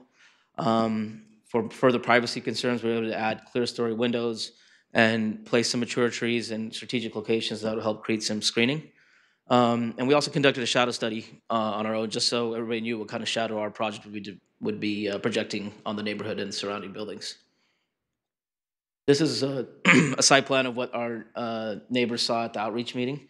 As you can tell, the park is in the center of the 2 buildings that are separated, and there's 3 parking spaces, 2 on the rear and 1 in the front. Here's what we redesigned, moving the park to the rear of the development, adding 3 parking spaces right by the park, and keeping 2 more, 1 in the front, 1 in the back, so for a total of 5. Here's a shadow study just at different times of the year, December at 3 p.m. and December at 9 a.m. So you can see the shadow impacts of our development. You see the same study done in June at, again, 9 a.m. and 3 p.m. And so this slide depicts after the Planning Commission. I talked to my architecture firm, and we were able to actually come up with a site plan where we could include even 1 more parking space. So we wanted to at least present that idea to council today and say, hey, we could do 6. So we were able to see if we can get 6 on there. So then we'd be double the minimum required parking spaces. So it still works out for us that we can still make it a feasible project and still provide 1 extra parking space, since that concern was addressed at Planning Commission. Further to that, Director Crabtree mentioned the discussion with Chamber of Commerce next door. So I met with, I'm sorry, the gentleman's name I forgot now. I met with Mr. Nick Casper, and none of this is set in stone, but this is kind of a working document that we're working through right now. So first, what I proposed to him was 4 spaces for the benefit of the 1900 Warburton community, and 4 spaces for the senior center, the Executive House Association, to have access to.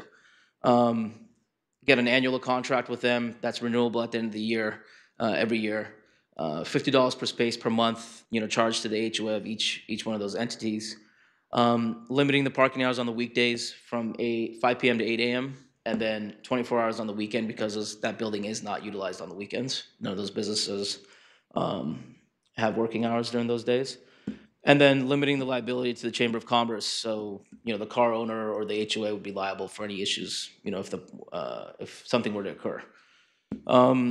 So that's kind of the update as far as the shared parking idea. Mr. Casper seems pretty open to it. It's just a matter of working through what we've proposed. And I specifically wanted to talk to him about allowing the senior center to participate with us as well, because they've raised concerns about parking for generally from their area. I did receive one email between our hearing from Planning Commission and today's meeting with council. And it was a question about how would a one-bedroom, one-bathroom look on the ground floor versus the living room, which we were proposing in these units.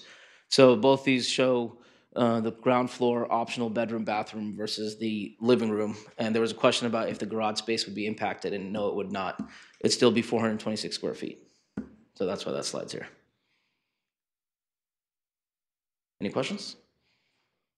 I don't show any questions. Nope, okay.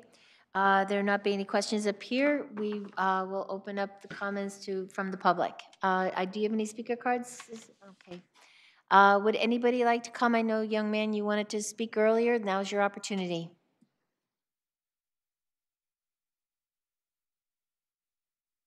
You get to be the spokesperson for the group. Thank you very much for your time. We also thank the Planning Commission when we went to their meeting. And I also want to say that I have a former student from China with me, her family, and her daughter is here. Very excited to see how the city government invites the citizens to come and talk to them and consult. We're a democracy. Yeah. So, first of all, when we went to the Planning Commission meeting, it was the biggest disappointment there was not the biggest disappointment was the sycophantic relationship that we seem to see from some of those Planning Commission members. One of them had to excuse himself because he admitted his direct relationship with the developer. He's here again. I'm sure he's going to bring his son up again and praise. The other one that made the motion to approve this, the language he used, it was just, it wasn't very pleasant to listen to. He ignored the problems that the citizens brought up. And we're very disappointed about the ignorance about the parking that's going on around Civic Center Drive, around Warburton, around Scott. There's no parking being built with these new residences all around. You saw those photos at 9 a.m. and 3 p.m. The streets are already full. I really feel like you're going to be shooting yourself in the foot, the city council, because the folks from there, that's 36 bedrooms. It's not just 12 units. It's 36 bedrooms, and someone's going to come up here and maybe say, we want to build these for young families. 2,200 square feet, 3 bedrooms, 3 bathrooms. I don't think so. They're not going to be able to afford those, and if they can, they're going to be able to afford a house. The other thing about mass transit, encouraging, our building is not a senior citizen, it's not a senior center. It's 102 units, very mixed. Half of them are young tech workers. They walk and catch a bus to work already. They still have cars. You are not eliminating the cars by promoting mass transit. There's no parking on the streets right now. Please do not approve the rezoning of this until more parking, adequate parking, is included. Thank you very much. Yes, sir.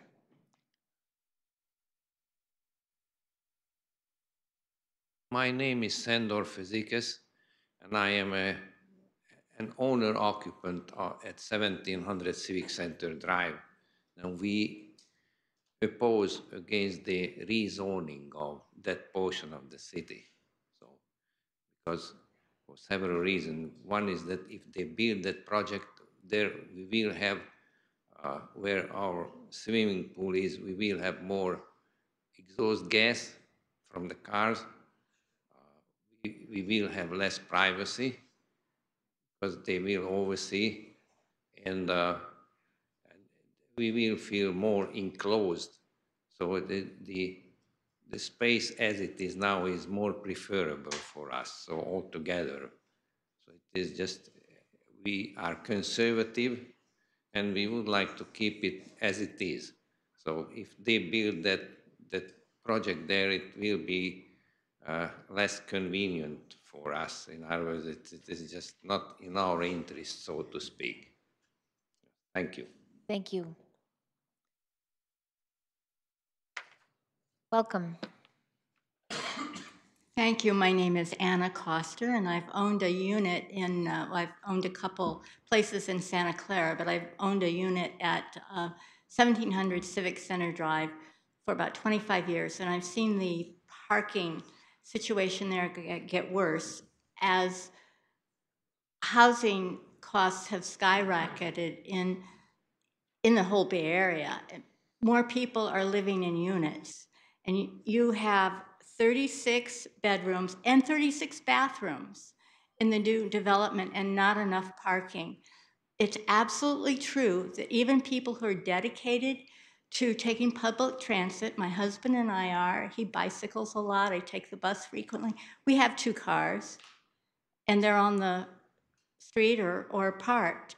And this is going to be true of those people in the new development. Now, I'm not opposed to new housing because we need it in Santa Clara, but we do need the off-the-street parking because people, even if they take the bus, will be owning cars.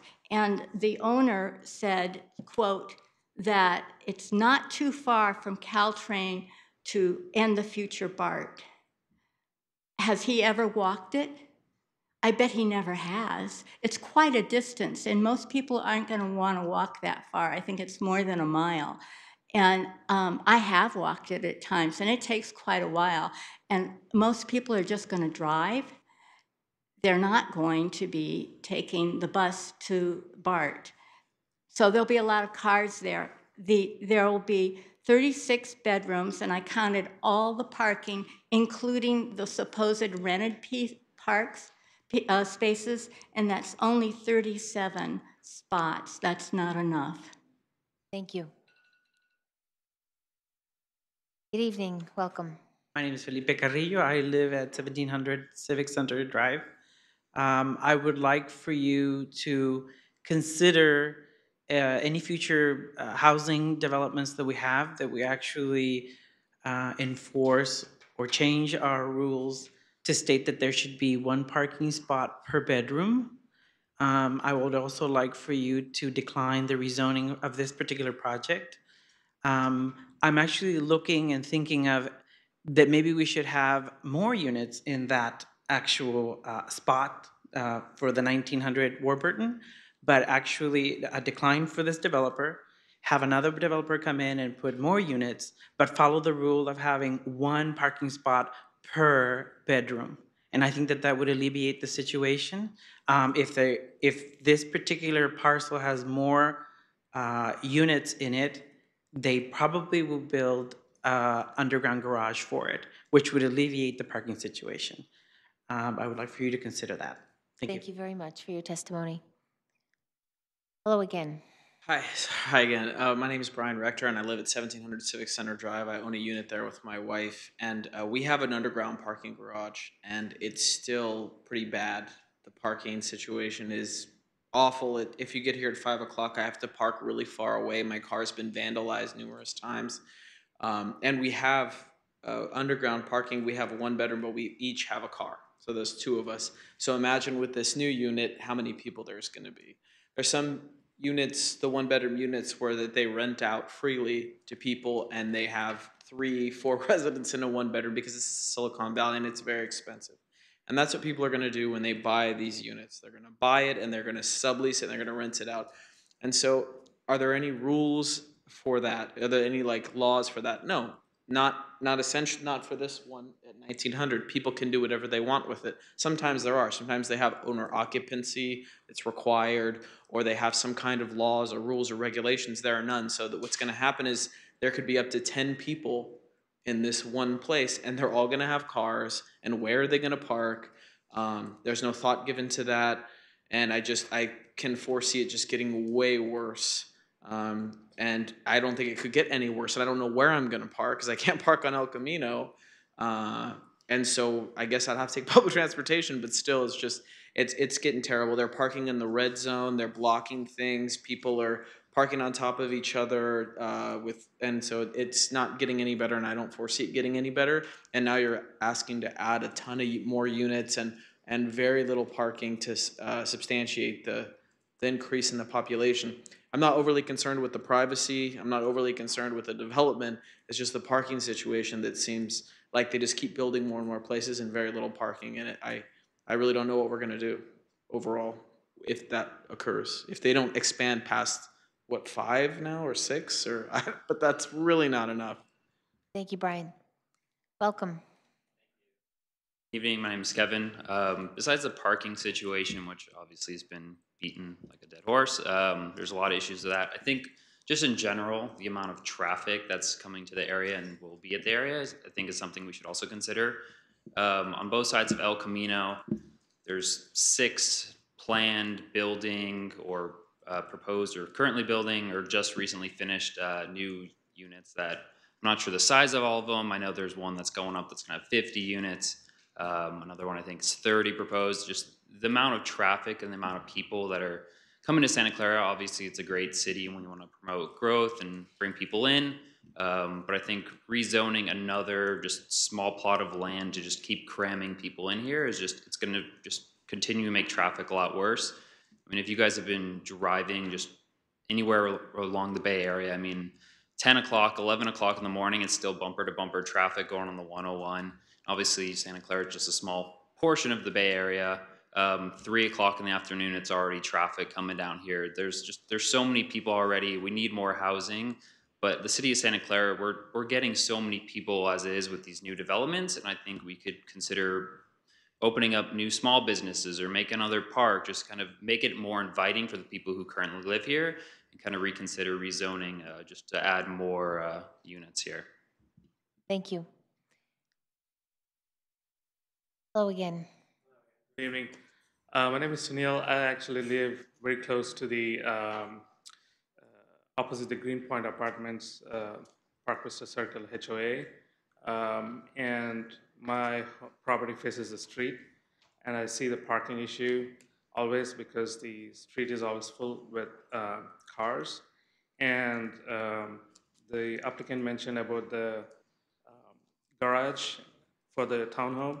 And most of the times it happens with me is we put one car in the garage and one car on the street. And there's, like the other gentleman, I quote about the traffic congestion. So there's no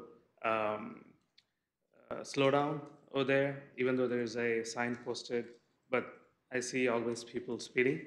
So there's no like a bump to slow them down on either side of the street on Warburton. So that's also a concern. So parking is the biggest concern I have as well. With the Greenpoint apartment residents, the parking is already congested. So I would request to see if there is any alternative solution for parking. Even though the development looks fine, but the parking is the biggest concern for me. And if there is any kind of bump or slowdown for traffic to be more regulated, so that will also be helpful. Thank you. Thank you very much. Hello, Mr. Kelly. Vice Mayor, council members, this is my son, Paul. He's been talking for a long time about moving out of the area because of the high cost of housing. I got him and his recent wife, they just recently got married, to get involved with the City of Santa Clara housing program. They make a little under $90,000, but they qualify for the housing program. So many of the units that are being built today are all rental units. This project is nice because it actually has one unit on site. What I'd love to see is more projects like this actually build the affordable housing units on site. So individuals like my son actually have housing opportunity. It's probably overboard because it's twice the required parking, but but I have driven down Civic Center at day and at night. And the one observation I would make is that at nighttime, there is available parking. So my suggestion would be have code enforcement have a 2-hour time limit, just like along City Hall, and enforce it. That would dramatically improve the parking situation along Civic Center. Thank you. Thank you. Anybody else, any other comments from the public?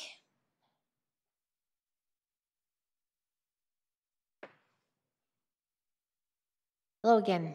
Hello again.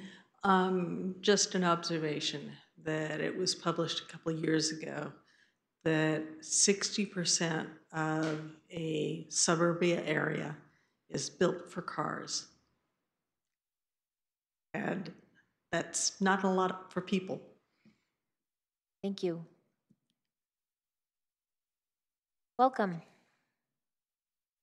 Hi, my name is Kimberly Ding, and this is my boyfriend Joaquin, and we own a unit at 1700 Civic Center.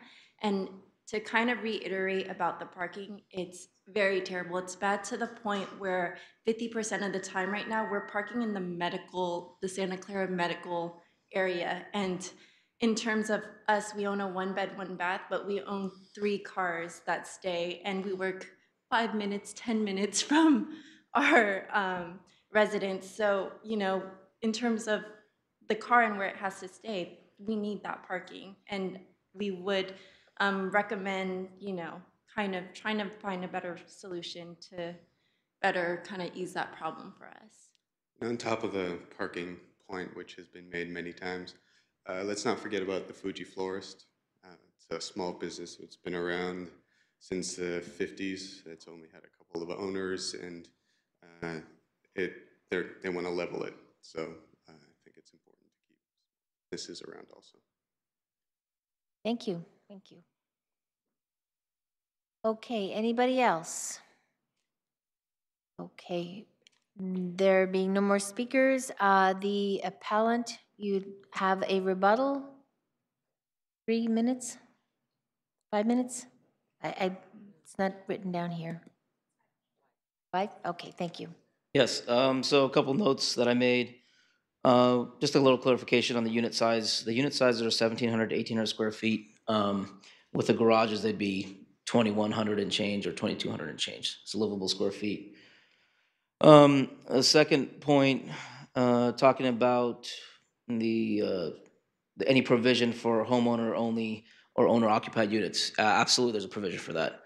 Within your CCNRs, you can mandate that only the units can be owner occupied. So it seems to be an overwhelming concern of everybody that people are going to rent these units out. Well, as a homeowner, if you choose to buy one of these units, if they're owner occupied only, you're not allowed to rent them, and that's enforceable by the HOA.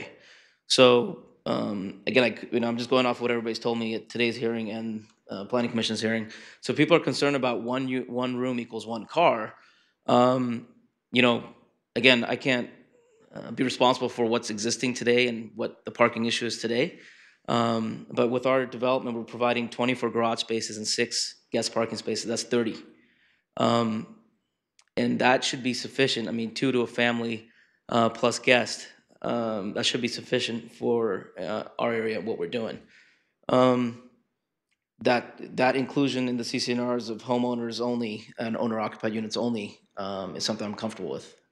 If that would, bring some ease to people worried about renting these units out to multiple people and then each person having a car and there being 4 cars per unit. Also, somebody mentioned underground garage and they would rather have more units. Okay, so if somebody's going to try to build the maximum density here of 20 units and put a much larger building with underground parking, you're going to be adding more and more cars, to that area. So that's not really a solution that makes sense for this type of site. Right now, the way we've designed the site, it's on the lowest side of the density. 11 is the bare minimum, 20 is the max, which I've mentioned before. So it is the least impactful to the current conditions of this area. And it's not like we've just come up with this idea and just ran with it. This plan has evolved from last summer, from when we initially submitted. First, in planning, it was 14, then we reduced to 13, and then down to 12, to where we are today with the design. So, I think that's, and then I've made an attempt to at least work with, think outside the box and go to our neighboring Chamber of Commerce to get that. I actually did that on my own. I didn't go out on somebody's recommendation. I went out there and met with them and made that choice, and then I presented that to Planning Commission. I know everybody else lives in the area, owns units in the area, but as unit owners, they're allowed to go do the same thing.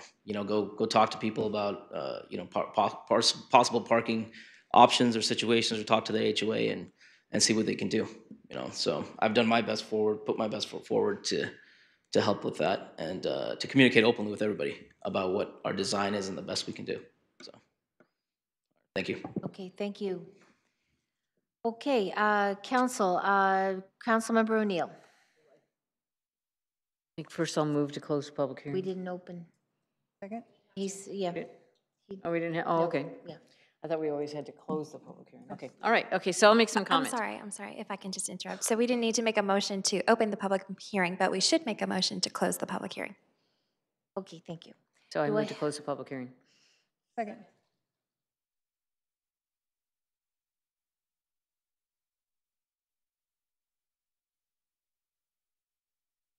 Okay, that motion passes 5-0. Okay, Councilmember O'Neill. So one of the things it sounds like, and I don't mean this to sound flip or anything, but it sounds like that there's a problem that 1700 Civic Center Drive doesn't have enough parking for its own residents. Well, but it sounds like, so I don't, so I can't engage in a conversation with you, but it sounds like, everybody is saying that they don't have enough, so it sounds like there's not adequate parking in the garage in 1700 Civic Center Drive for the residents.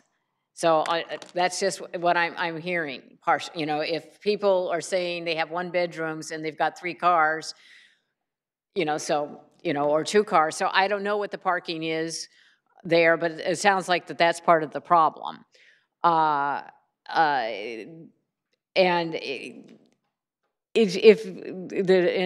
I said about food, the small business, I'd love to see, maybe there's something we could do to encourage Fuji's to stay in place. But I mean, they own that property, and I know previously they have tried a couple different times to find.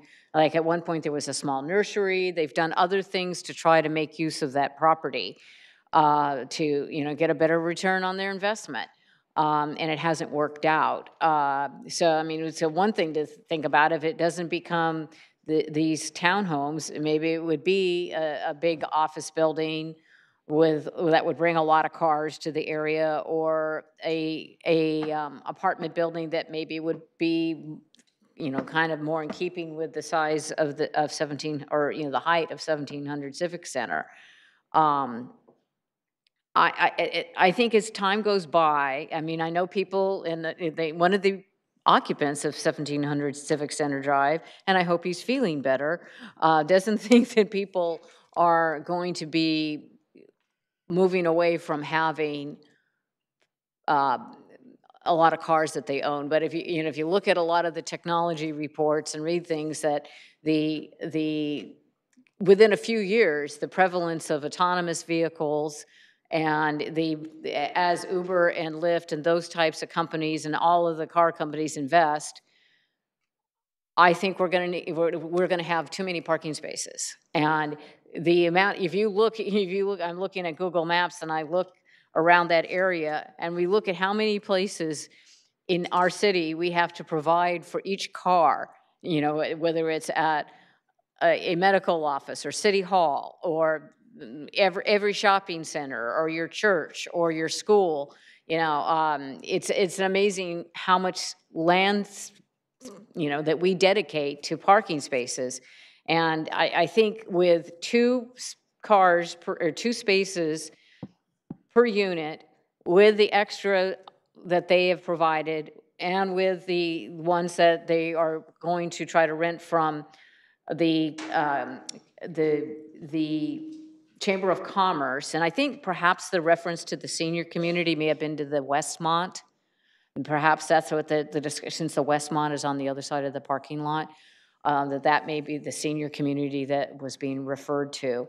I think, I just don't think it's feasible that you're going to force people to provide a parking space for every bedroom that's in their house in a garage. I just don't think and we're never going to get housing built. And we had earlier someone come and speak to us about our zoning ordinance and, basically pleading with us not to do things that are going to make it more and more difficult to have housing built.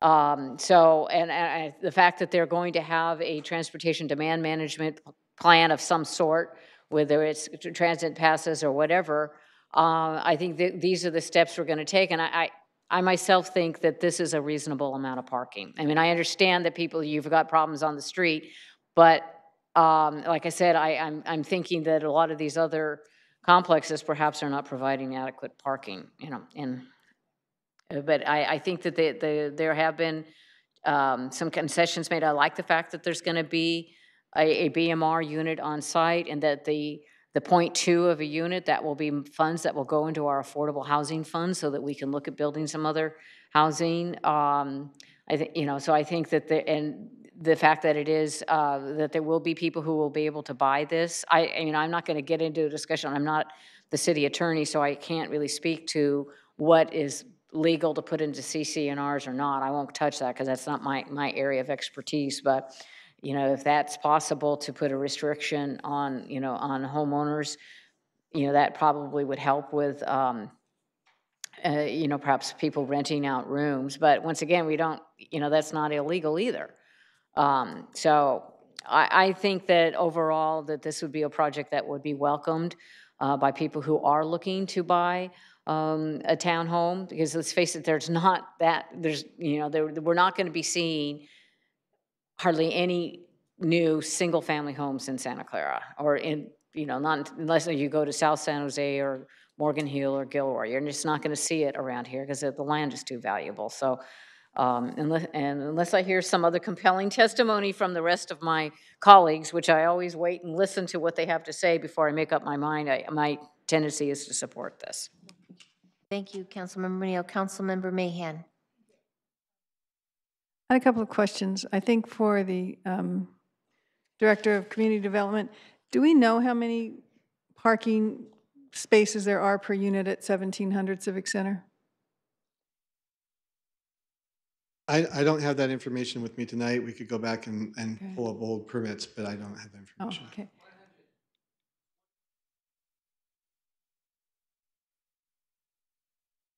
So each unit has 2 spaces? Okay. So it's not per bedroom, that justice is zoning per unit. Thank you for that information. So it may be possible that development, being an older development, may actually be underparked. I have another question, I guess through the city manager. I know that area is very congested with parking problems, and I don't think it's all created just by 1700, and I don't think this small development is going to make a huge swing one way or the other. Have we ever looked at that area as a whole, given it to our traffic engineer, look for opportunities for slant parking? I mean, Civic Center is not a major thoroughfare, it doesn't get a lot of traffic. Maybe there's slant parking opportunities there. Maybe there is residential permit-free parking permits opportunities there. Maybe there is opportunities for some kind of timed parking, just to alleviate some of the parking issues as a whole in that general area. I'm not aware whether a study in the past has been done. I would need to do the research. I would also, though, just put in the record that these type of traffic studies take time and considerable resources. So if that is the pleasure of the council, we would need to scope out the work, provide a schedule, and probably bring it back if the council would want to take action on something like that as part of the priority setting process. There might be other locations about parking studies that the council may want to explore, just given that I suppose this is not the only area within town that this issue might come up. Okay, thank you. So I'm ready to make a motion when it's appropriate. Okay, thank you. Councilmember Kolstad. I think it's appropriate to make the motion. I want to thank the applicant for providing much-needed housing for our city. Everybody knows that all the housing agencies tell us we're deficient in housing.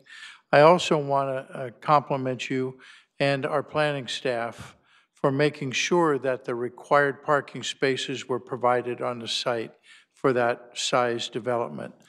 I think it was, I could see there was a good collaboration between the applicant and the staff to come up with a good solution, including thinking outside of the box and getting extra parking spaces on the Chamber of Commerce property, et cetera.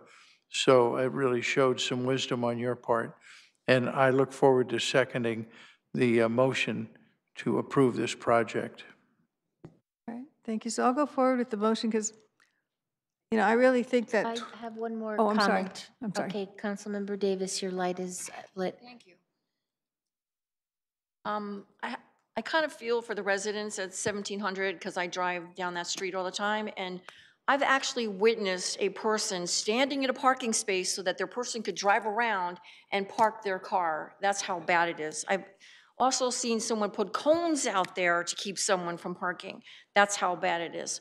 And I know that you're overflowing into the Triton Museum because I hear them complaining that when they have other things going on, that you are consuming their parking. And I've also driven through the back of Triton Museum at 9:30 at night and have seen all of these cars that must belong to someone else because you're parking in there. The other thing that concerns me is that, you know, whether this be 12 units or whatever, I just have to disagree. I can't see people in California giving up their cars. I just don't see that.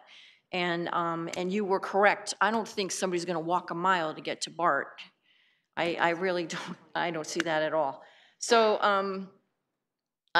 I feel for everybody. I just kind of see that there is a parking issue down there no matter where it is, no matter where you park. I understand you are parking in that medical place because I know that they put chains up there because just trying to keep you out, but there's no place to go. There's just, it's really condensed right there with apartment living. I can't speak to what happened at 1700 when I believe totally what Councilmember Mahan said. Maybe it was underparked from the beginning and things have changed over time. But I also see this project changing over time. It may be well parked now, but what's gonna happen in a year from now, whether the HOA says you're not gonna be able to re-rent to someone or whatever, something's gonna happen. There's gonna be cars in there and then there's gonna be more issues. So I'm more inclined to have, I know that our staff is really, really busy, but really to take a traffic study of that area and see how we can mitigate some of the issues that are already there. I'm not totally against the project, but I really think that you have a parking issue. No matter how you're gonna look at this, it's gonna happen. So I would really like staff to look into it. We've had this out in single family home areas. There are other areas in our city that are totally underparked. There are people driving into other neighborhoods and having people pick them up and bring them to their places of residence. So I think we do have a real big traffic problem, and I think we just need to address this.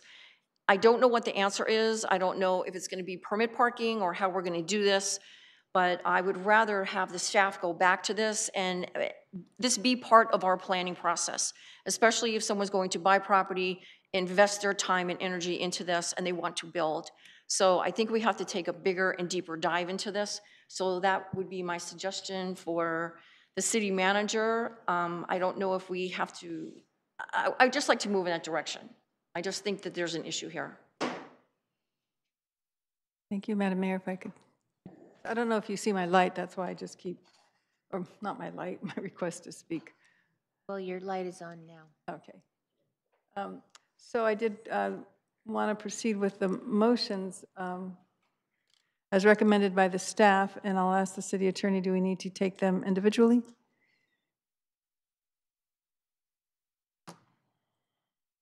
In this particular instance, I would take each of the actions individually. Thank you.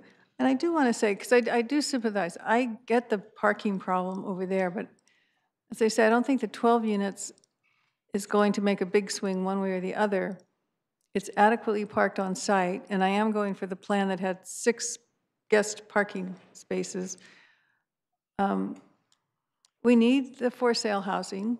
It looks like a good project. It has good massing and development. Trouble is, if you put underground or deck parking, you're going to make that building taller, and you're going to drive up the price of the units because doing underground parking is very expensive. So I don't see that as a real solution. Excuse me.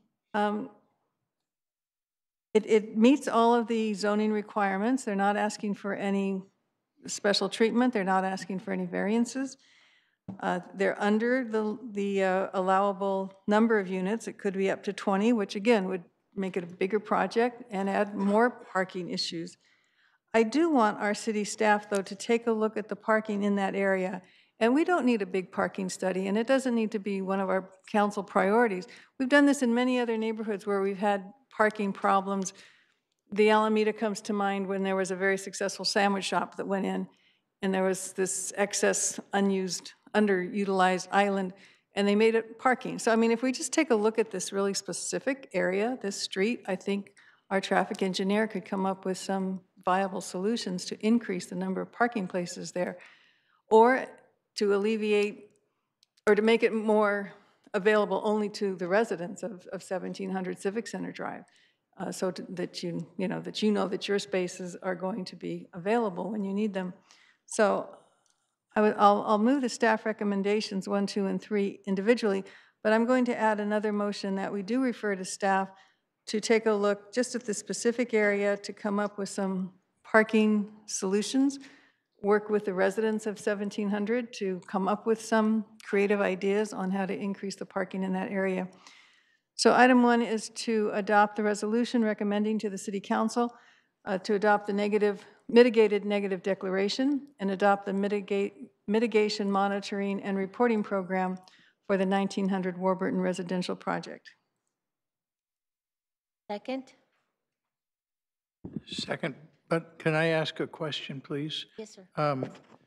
Is this parking study, I know it's part of the motion, but is the approval of the project contingent on this parking study? I just want to make sure that they're 2 separate deals. Well, I'm a little bit confused by the motion because it's not really appropriate for direction to staff on a mitigated negative declaration. No, I'm sorry. That's not my intention. I'm going to take these individual motions as recommended. And at the end, I want to just refer by consensus to the city manager to have our traffic engineer just look at this for some parking solutions. That's all. Okay, so that part is not part of this particular motion? No, absolutely not. No. Okay. Oh, and I did want to make clear that if this is the appropriate place for it, no, I guess it's on the rezoning to make sure it's the 6 guest parking spots. That'll be on the next one. And then I second that motion.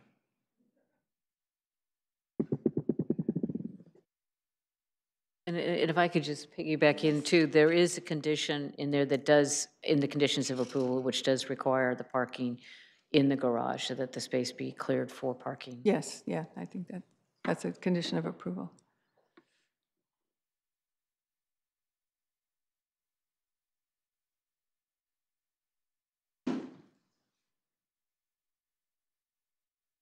And that passes 4-1.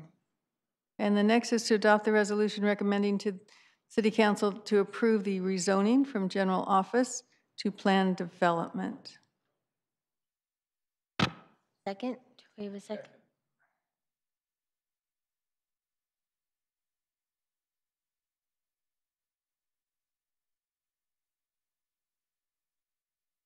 That passes 4-1. And then to adopt the resolution to approve the tentative condominium map to allow the development of 12 townhouse units and add the condition that there be 6 guest parking spaces on site.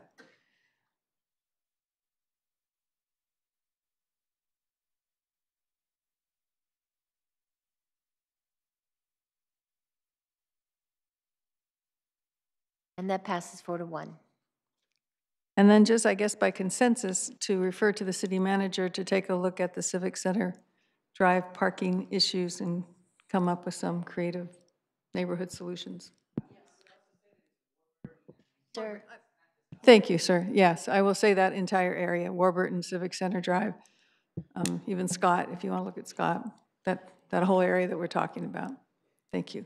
I'd like to receive the direction, if that's the pleasure of the full council, that the item be assessed by city staff and that the likeliness of a consultant or additional resources, that we would bring that back after recess once we've had the opportunity to scope it out. But I want to make sure that as part of that, it's not intended that it be done and completed in-house, that if we need the resources with a funding appropriation, we'll come back with that.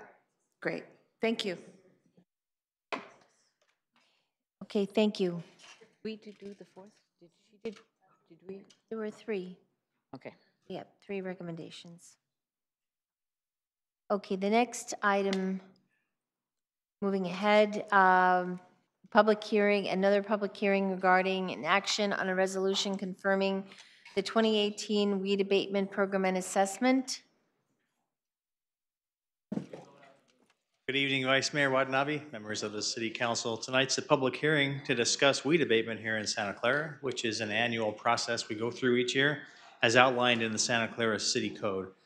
So in January of this year, the city deemed the overgrowth of weeds to be a public nuisance and mandated designated property owners to abate the nuisance through their own means in a timely manner. And most property owners have done so, they've complied. However, there's been some property owners that even with the proper notification did not comply with the abatement order. To address the non-compliant properties, the city contracts with the County of Santa Clara to conduct abatement services and then assess the property owner the appropriate cost through the County Assessor's Office. This year, owners of 78 affected properties were identified and have been requested to destroy or remove the weeds on their properties at their expense. Weeds have been destroyed or removed at all but 24 of those properties. The weed abatement assessment report provided tonight lists those affected properties together with the cost proposed to be assessed against them. So the staff recommendation tonight is to adopt a resolution confirming the 2018 weed abatement program assessment report and assessment. A motion to close the public hearing first. Do we have any comments from the public on this item? There being no comments, okay. Do I have a motion to close the public hearing, please?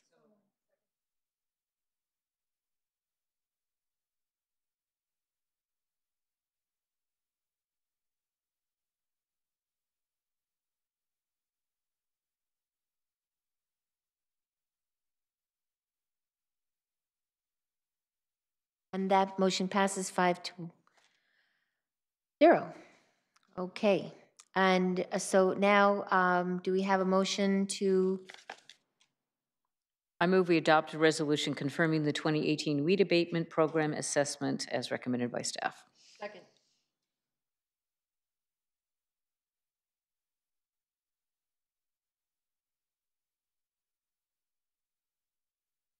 And that passes 5-0.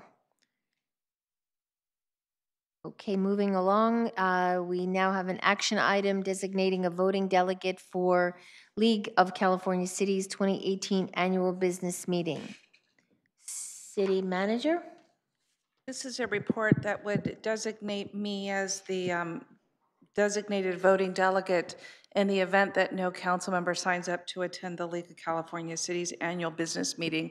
I believe it's in September. In Long Beach later this year. If the city council does, a member of the city council does decide to sign up, you would become that voting delegate.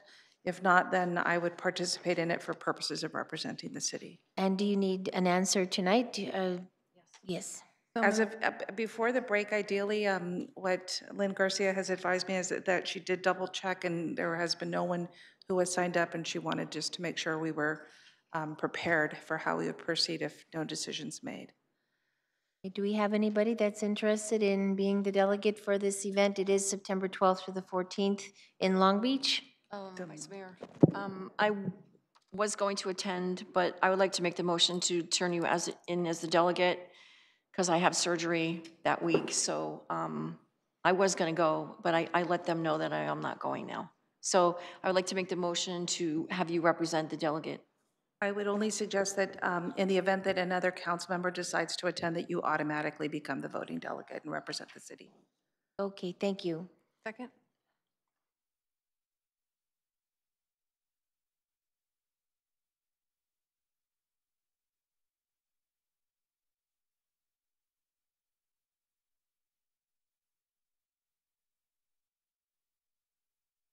And that motion passes 5-0. Well, just don't unpack your baggage yet, okay?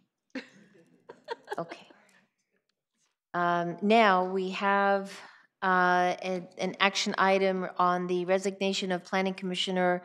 Declare a vacancy on the Planning Commission and set process for filing the vacancy. City Manager?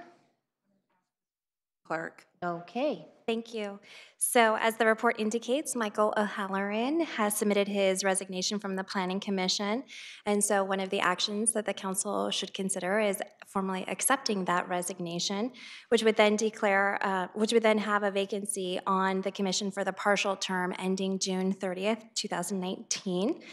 As you may recall, you very recently had conducted a full recruitment for a vacancy on the Planning Commission, and then conducted interviews. And over a series of meetings, because we had a tied vote, you did select one commissioner from that pool of candidates. So I've provided two options for you, just in light of the fact that you did have interviews and a full recruitment process so recently, which was held in April. So option one is that you may appoint from the candidate pool that was interviewed on April 10th, and the applications and the video is available. And should you decide to move forward with that option, then we would actually bring forward a staff report at your next meeting next Tuesday to have the applicants available if you wanted to interview them further, or if you wanted to just move forward with the interviews that had already taken place. Option two would just to be go ahead and open and declare the vacancy and open a full recruitment, and then we would advertise it as we normally do in our board and commission recruitment process. And if there are any questions, I'm happy to answer them. If we don't take any action tonight, then nothing would be decided until, or we wouldn't enter into the process until after we return from the break, correct? So what I'm looking for is just direction on if you'd like to appoint from the candidate pool, then I can bring that back next Tuesday for formal action to actually make the appointment to the commission for the partial term. Or if you'd like to do the full recruitment, then you can just let me know that, and then we can go ahead and do the recruitment process during the council break.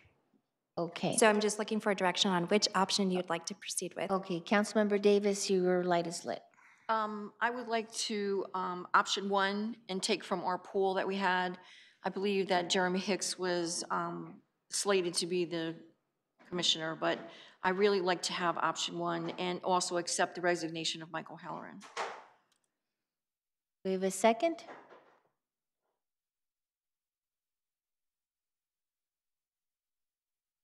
Councilmember Mahan? Yeah, we did have a good pool of candidates, and I'm assuming that, or is it possible, is my question, if those that already had applications that had come in April, if you were to contact them and just ask them if they want to have their application considered. But tonight we had interviews of individuals who are applying for the Cultural Commission, but I think many of them would be good applicants for the Planning Commission. So I would like to open it to get some of those people to see if they have an interest, because they certainly were well-qualified individuals. So I'm sort of betwixt and between, or looking to see if, I don't want to put a burden on the ones that have already applied and they have their application finished. Maybe we can just ask them if they want to be included, and then just still open it for new applicants as well. And so just to answer the first part of that comment, I guess, we did contact all of the applicants from the April pool and confirmed their interest in potentially being appointed. Thank you. But it's acceptable to do as Councilmember Mahan suggested and ask the candidates who weren't selected tonight if they wanted to be considered? Is that acceptable? At the pleasure of the council. Happy to do that if that's what the council would like. Well, you made a motion and you seconded it. So, well, as a second, I'm open to that. I don't know what the maker of the motion. I'm open to doing that, to asking them, because they were good, very good candidates. They applied for the Cultural Commission, not the Planning Commission, and we had all these viable people for the Planning Commission, and now you're gonna, okay. Push it off until yeah, September. Yeah, Yeah, no. and we not had changing. a good No. pool of And candidates. I wouldn't be pushing it off to September. It would just be including them in the I think it's not poll. fair to the, sorry, I disagree. I don't think it's fair to the people that applied, went through the process of the Planning Commission, and now they're not, and then you're gonna add another pool of people that weren't, they were vetted for a different commission. I just don't see that mixture happening to me, but I'm just sticking with my motion, sorry.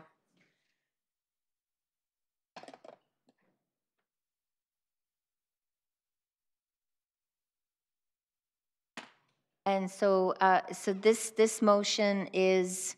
My original motion.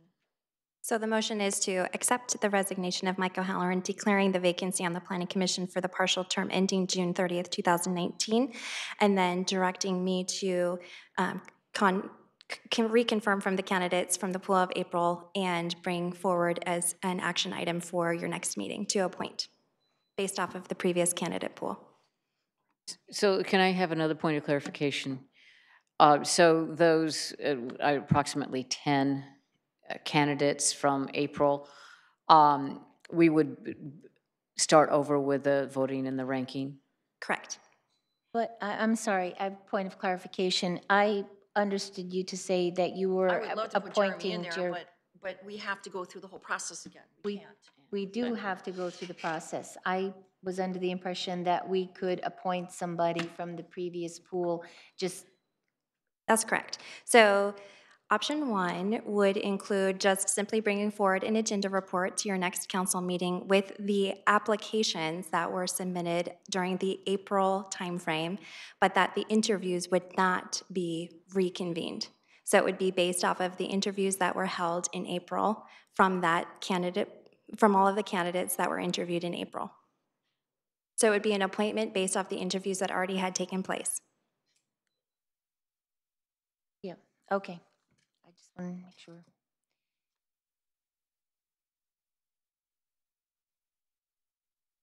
Okay, and that motion passes 3-2. That motion would fail. I'm sorry, the system's not used to having 5 members. So it would fail. You need 4 votes to pass the motion. We need, okay.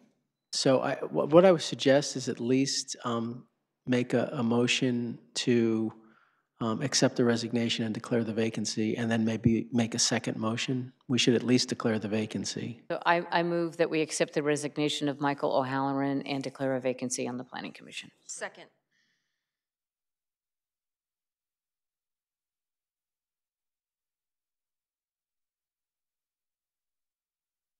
That motion does pass. Yeah. Okay, thank you. We need another motion. Entertain a motion. Now you want the second part, which would be to declare the April 10th applicants to come back for revetting the original Planning Commission of April 10th. Well, to clarify the motion, so you're asking for the same pool of applicants to come back, but you're intending to re-interview them? No, it's just the same motion. Well, I think before it was that they weren't going to come back to be interviewed. It would just be that we would go back and look at our notes or whatever, or look at the video. Well, may I speak, Madam Mayor? Go ahead. Thank you. I think the intention, if we have in the past gone back to an existing pool and just appointed someone, but it's been a rare occasion, and it's been a situation where there's been very few applicants, and some of you will remember this, and the vacancy came up right away, and there was only 2 people that applied, and we appointed the second person. This is far different. We had a lot of interest in the Planning Commission. We had a lot of good applicants. My intention, though, is, and I'm just using tonight as an example. We had some really good candidates come forward. They didn't make the Cultural Commission. Perhaps they have an interest in Planning Commission. So I think if if we're not going to simply appoint someone based on what we've already done, then we just need to go to another open process and certainly roll over all the applicants from April 10th so they don't have to reapply, but also just open it and come back and have another process. And whether you want to just interview new applicants, relying on the interviews of the prior applicants, that's fine, or re-interview all of the applicants, that would be up to the council to decide. But I think if we're not going to just simply appoint from that April 10th pool, that we have to reopen the pool and let other people who have an interest also apply. And so that would put it, the selection until after the break to allow for, unless we automatically just roll the cultural folks. Does someone, I'm looking here, Well, do we have a planning commission meeting? Yes, exactly, during that's a good question. Because what's loaded on Granicus looks like it. Let me go back. It should be on It sounds like the next planning commission meeting is July 25th. So there is a planning commission planning commission meeting coming up on July 25th. That's correct. So they don't take break, the planning commission does not take, okay, thank you, Ms. Crabtree.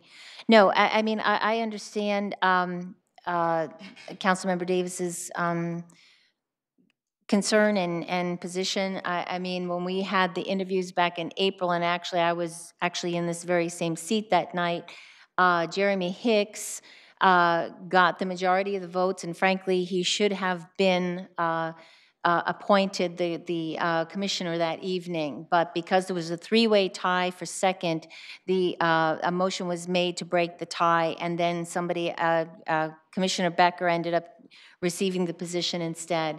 And I feel like this is an opportunity to basically right a wrong, and because Jeremy Hicks should have received the appointment that evening.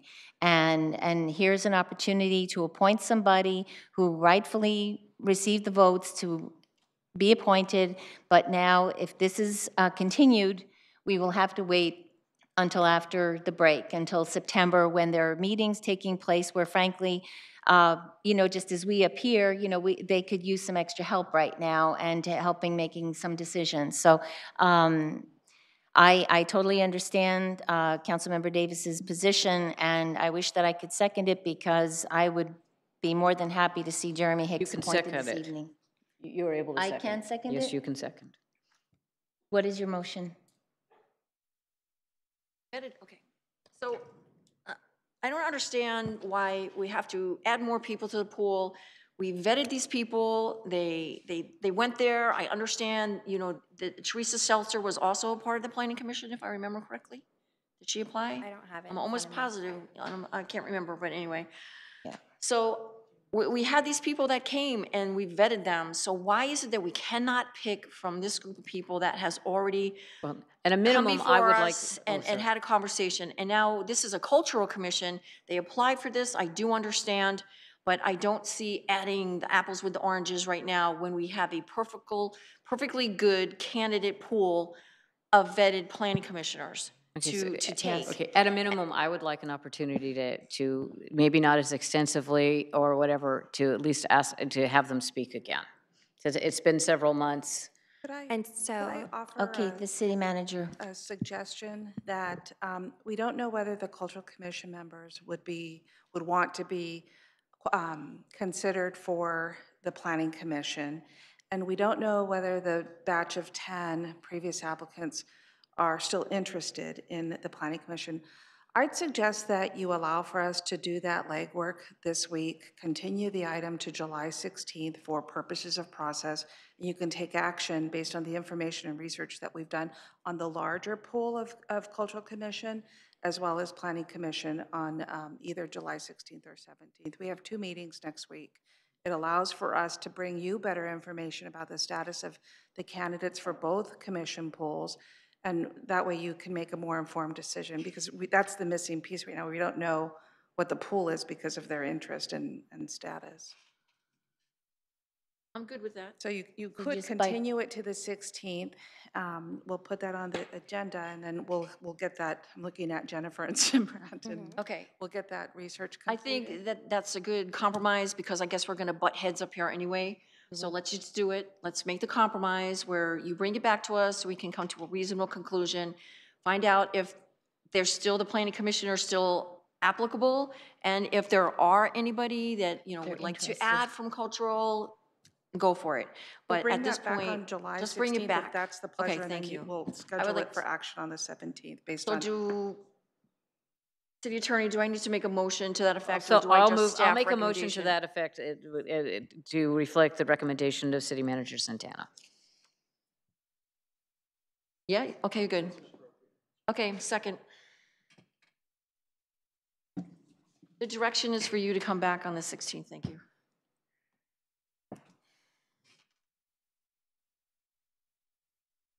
And that passes 5-0. Okay.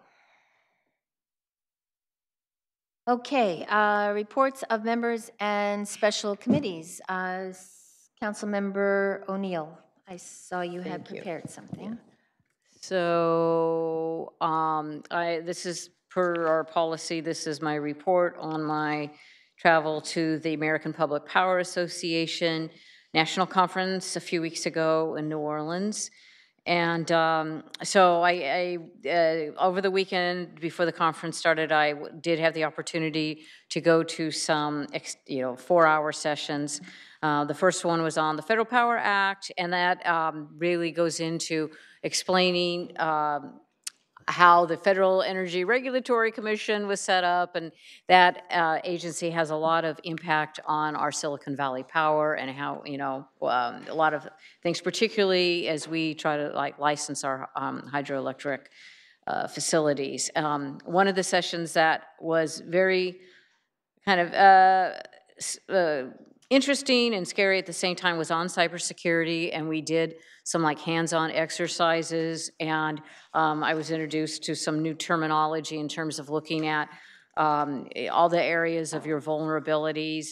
And Chief Utility Officer Rakama and City Manager Santana and I have already had some discussion about that. What that session pointed out to me is that perhaps as a council, we need to be looking at some other policies as related to even some of the potential liabilities related to cybersecurity breaches, and looking at all the places where your systems touch each other and where it could possibly create a way for somebody to get in and hack. And I think that that's one of the issues that we've been finding with the registrar voters, that they have created an air gap, I guess is what they're calling it, in between two databases, and I think it's part of their way of maintaining security. So I went to another interesting session that talked about, as you go to having more solar installations, particularly, we haven't had as many residential solar installations in Santa Clara because of the cost benefit may not be there for our residents, but with our businesses, and then as you get into large scale solar and talking about how do you work on doing all the cost recovery and making sure your rates are not leading you down to a point where you're going to end up losing a lot of money. And I went to some sessions on business models, the change in the West in terms of regionalization of our grid. And one of the interesting things, one of the sessions was with Michael Daniel, again on cybersecurity, and he was President Obama's cybersecurity advisor. And one of the things, as he was talking, he said he would never have one of those Alexa or any of those types of things in his house. So no way. And one of the last sessions I attended was looking at kind of the flip side of the whole issue about solar, is looking at different technologies and ways that you can, the emerging technologies in energy storage. So that California currently is pushing solar energy out and paying other states to take it during the middle of the day. And there was actually, I've brought back some ideas that I've mentioned at VTA, and we're going to be looking at, is there a way that we could possibly get some of that free solar energy during the day to charge solar buses and things like that. But so the main takeaway that I had from, two takeaways from the session, is that the whole energy sector is in a state of what we'd call disruption in the high-tech world. And there are so many different things that are changing, and the whole thing about why I went to the session on business models. And so it became clear to me as I saw all the vectors of disruption that are converging that I would recommend that we as a council also have a little bit of a disruption in terms of our governance of SVP, that we be paying more attention.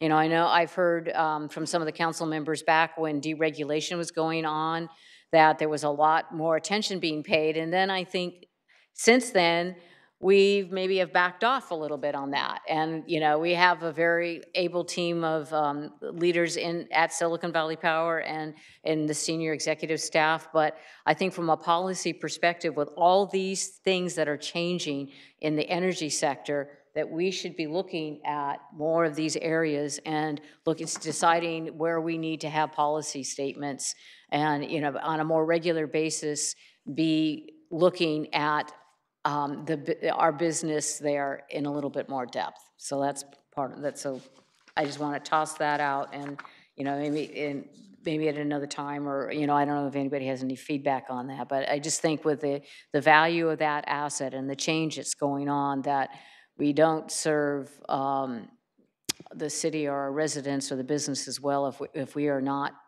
paying even more attention to the market that we're working in. Thank you. Sounds like you've had a good time. Councilmember Davis. I don't have a PowerPoint, but I got to go to foggy Monterey to attend a League of Cities conference, and we had a deep discussion about the cannabis tax and how that was going to affect a lot of cities, and they basically said, we need to get our ducks in a row as far as putting the taxes on the ballot to make sure that we keep in compliance with how we're going to use this as a revenue stream generation. The other thing, we had a guy who's involved with security, and he's from Sacramento. He basically said, we need to make sure that our public safety is all in a line, because most of the money that they have brought in or generated has gone to public safety costs. So they really want people to become very aware of when you're going to go into this cannabis world, that you have everything aligned up. Otherwise, you could be going into a little problem. Most of it illegal. They're still fighting the legality of it. So there's still people that are pot farms here that are going against certain other things. And so they're butting heads a little bit, but they've got a huge team between the police department, the fire department, as well as code enforcement. They must have 10 code enforcement guys that are out there constantly checking. We have our own power utility, unlike some of the other people, and that was a great way of checking to find if there was illegal things happening in your city. So that was an interesting thing, and I know Councilmember O'Neill wanted me to attend that so she could hear more about it. The other thing of interest was the Voter Rights Act, and that was a very heated discussion.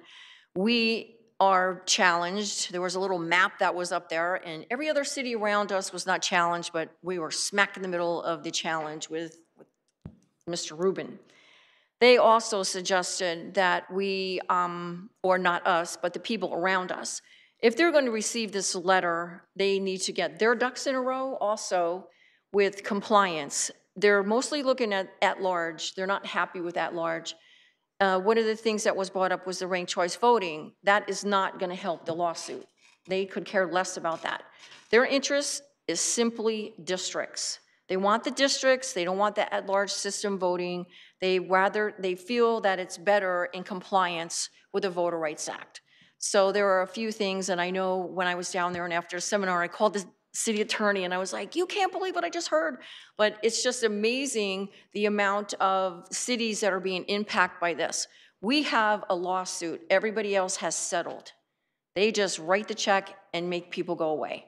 But we're not doing that. We have a lawsuit. So they use Santa Clara as an option to fight and do what you think you need to do as a city and what your residents want.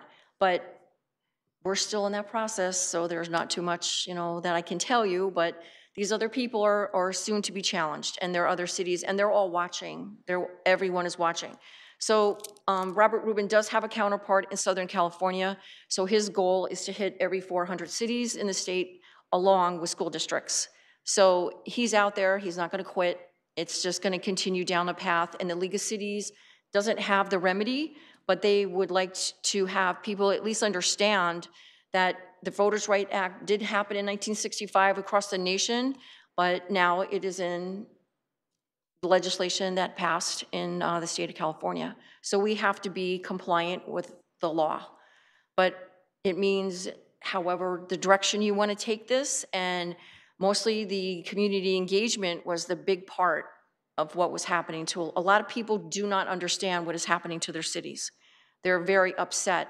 And the panelists, I had Rancho Cucamonga, the mayor spoke, he was very upset because it basically tossed his whole city upside down, and I believe that's what's happening to us right now. So people are not understanding thoroughly what is happening. They're not understanding the lawsuit part of it. So they really believe that we need education, education, education, so that people understand what's happening to their city. And and I know we're a charter city. Some people are common law cities. So there's a lot of things going on.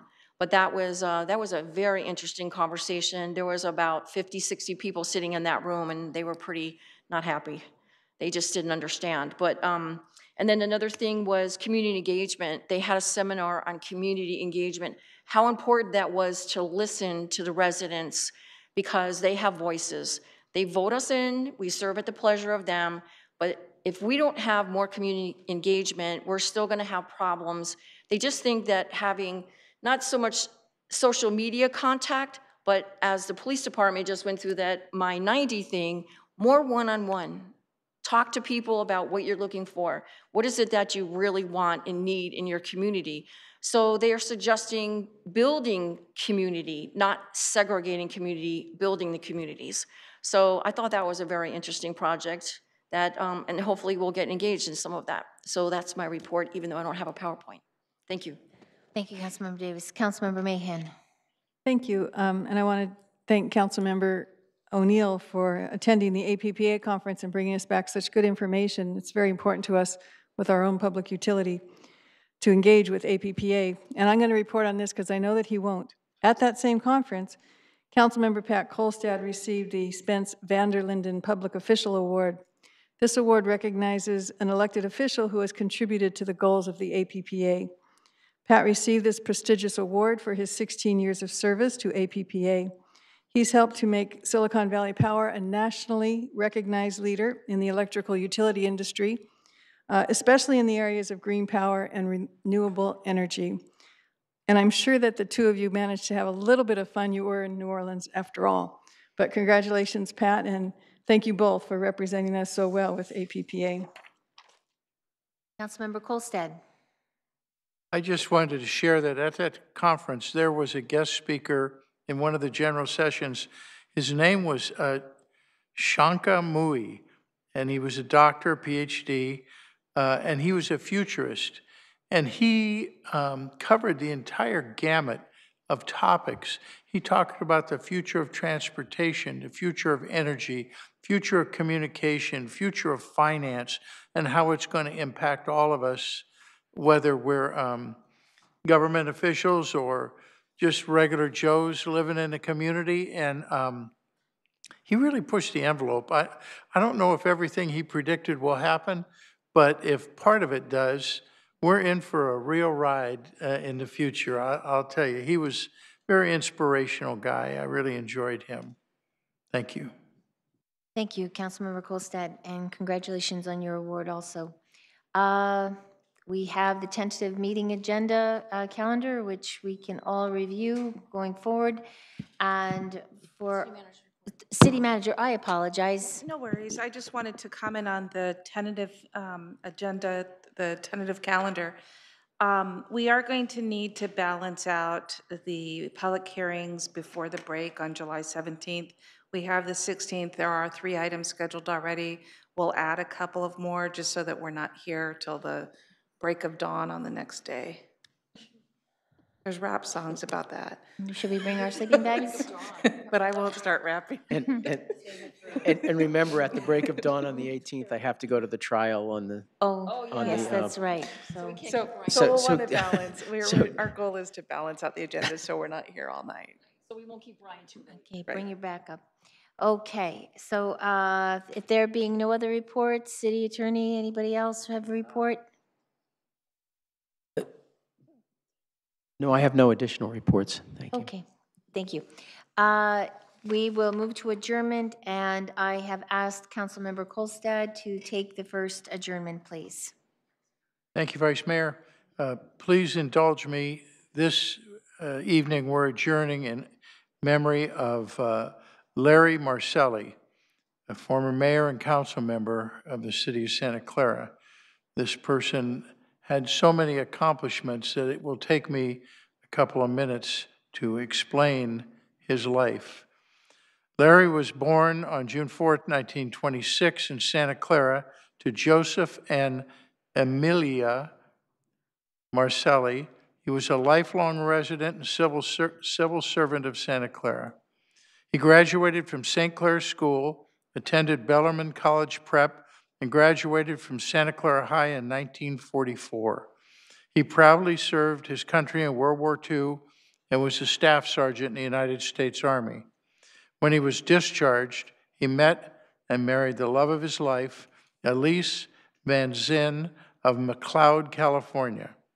Larry and Elise raised 3 children, Jerry, Denise, and Lorianne, and loved and nurtured 8 grandchildren and 4 great-grandchildren. He lived his life and served his community with honor and dignity at all times.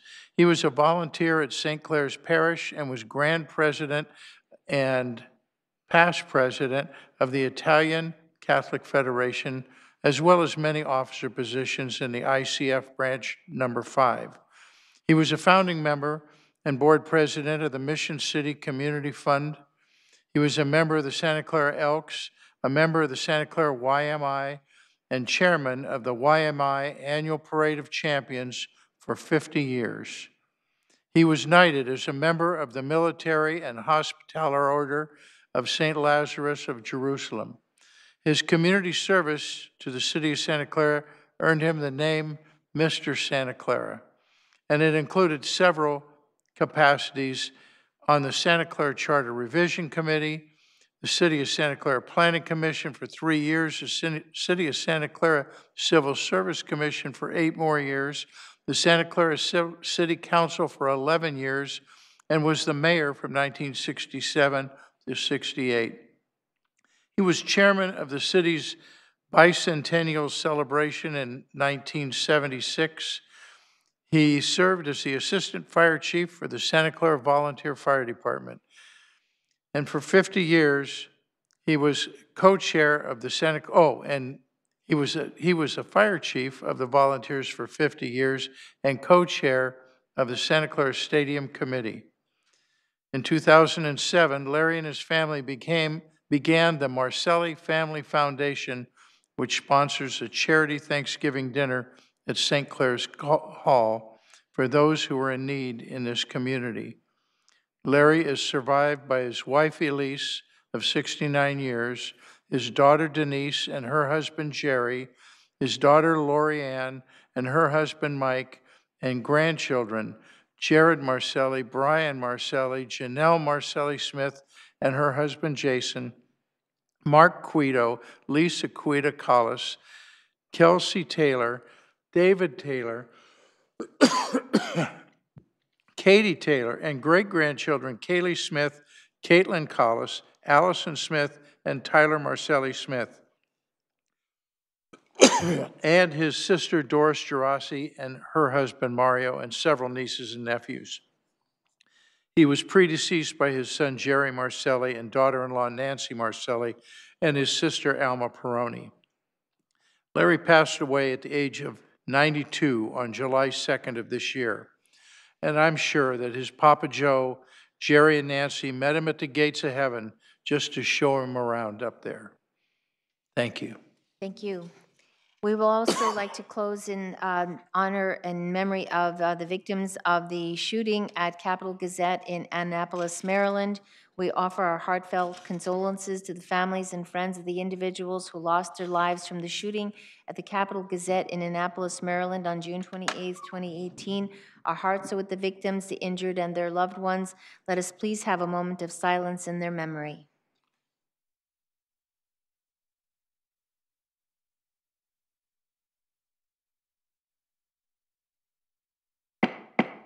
This meeting is adjourned.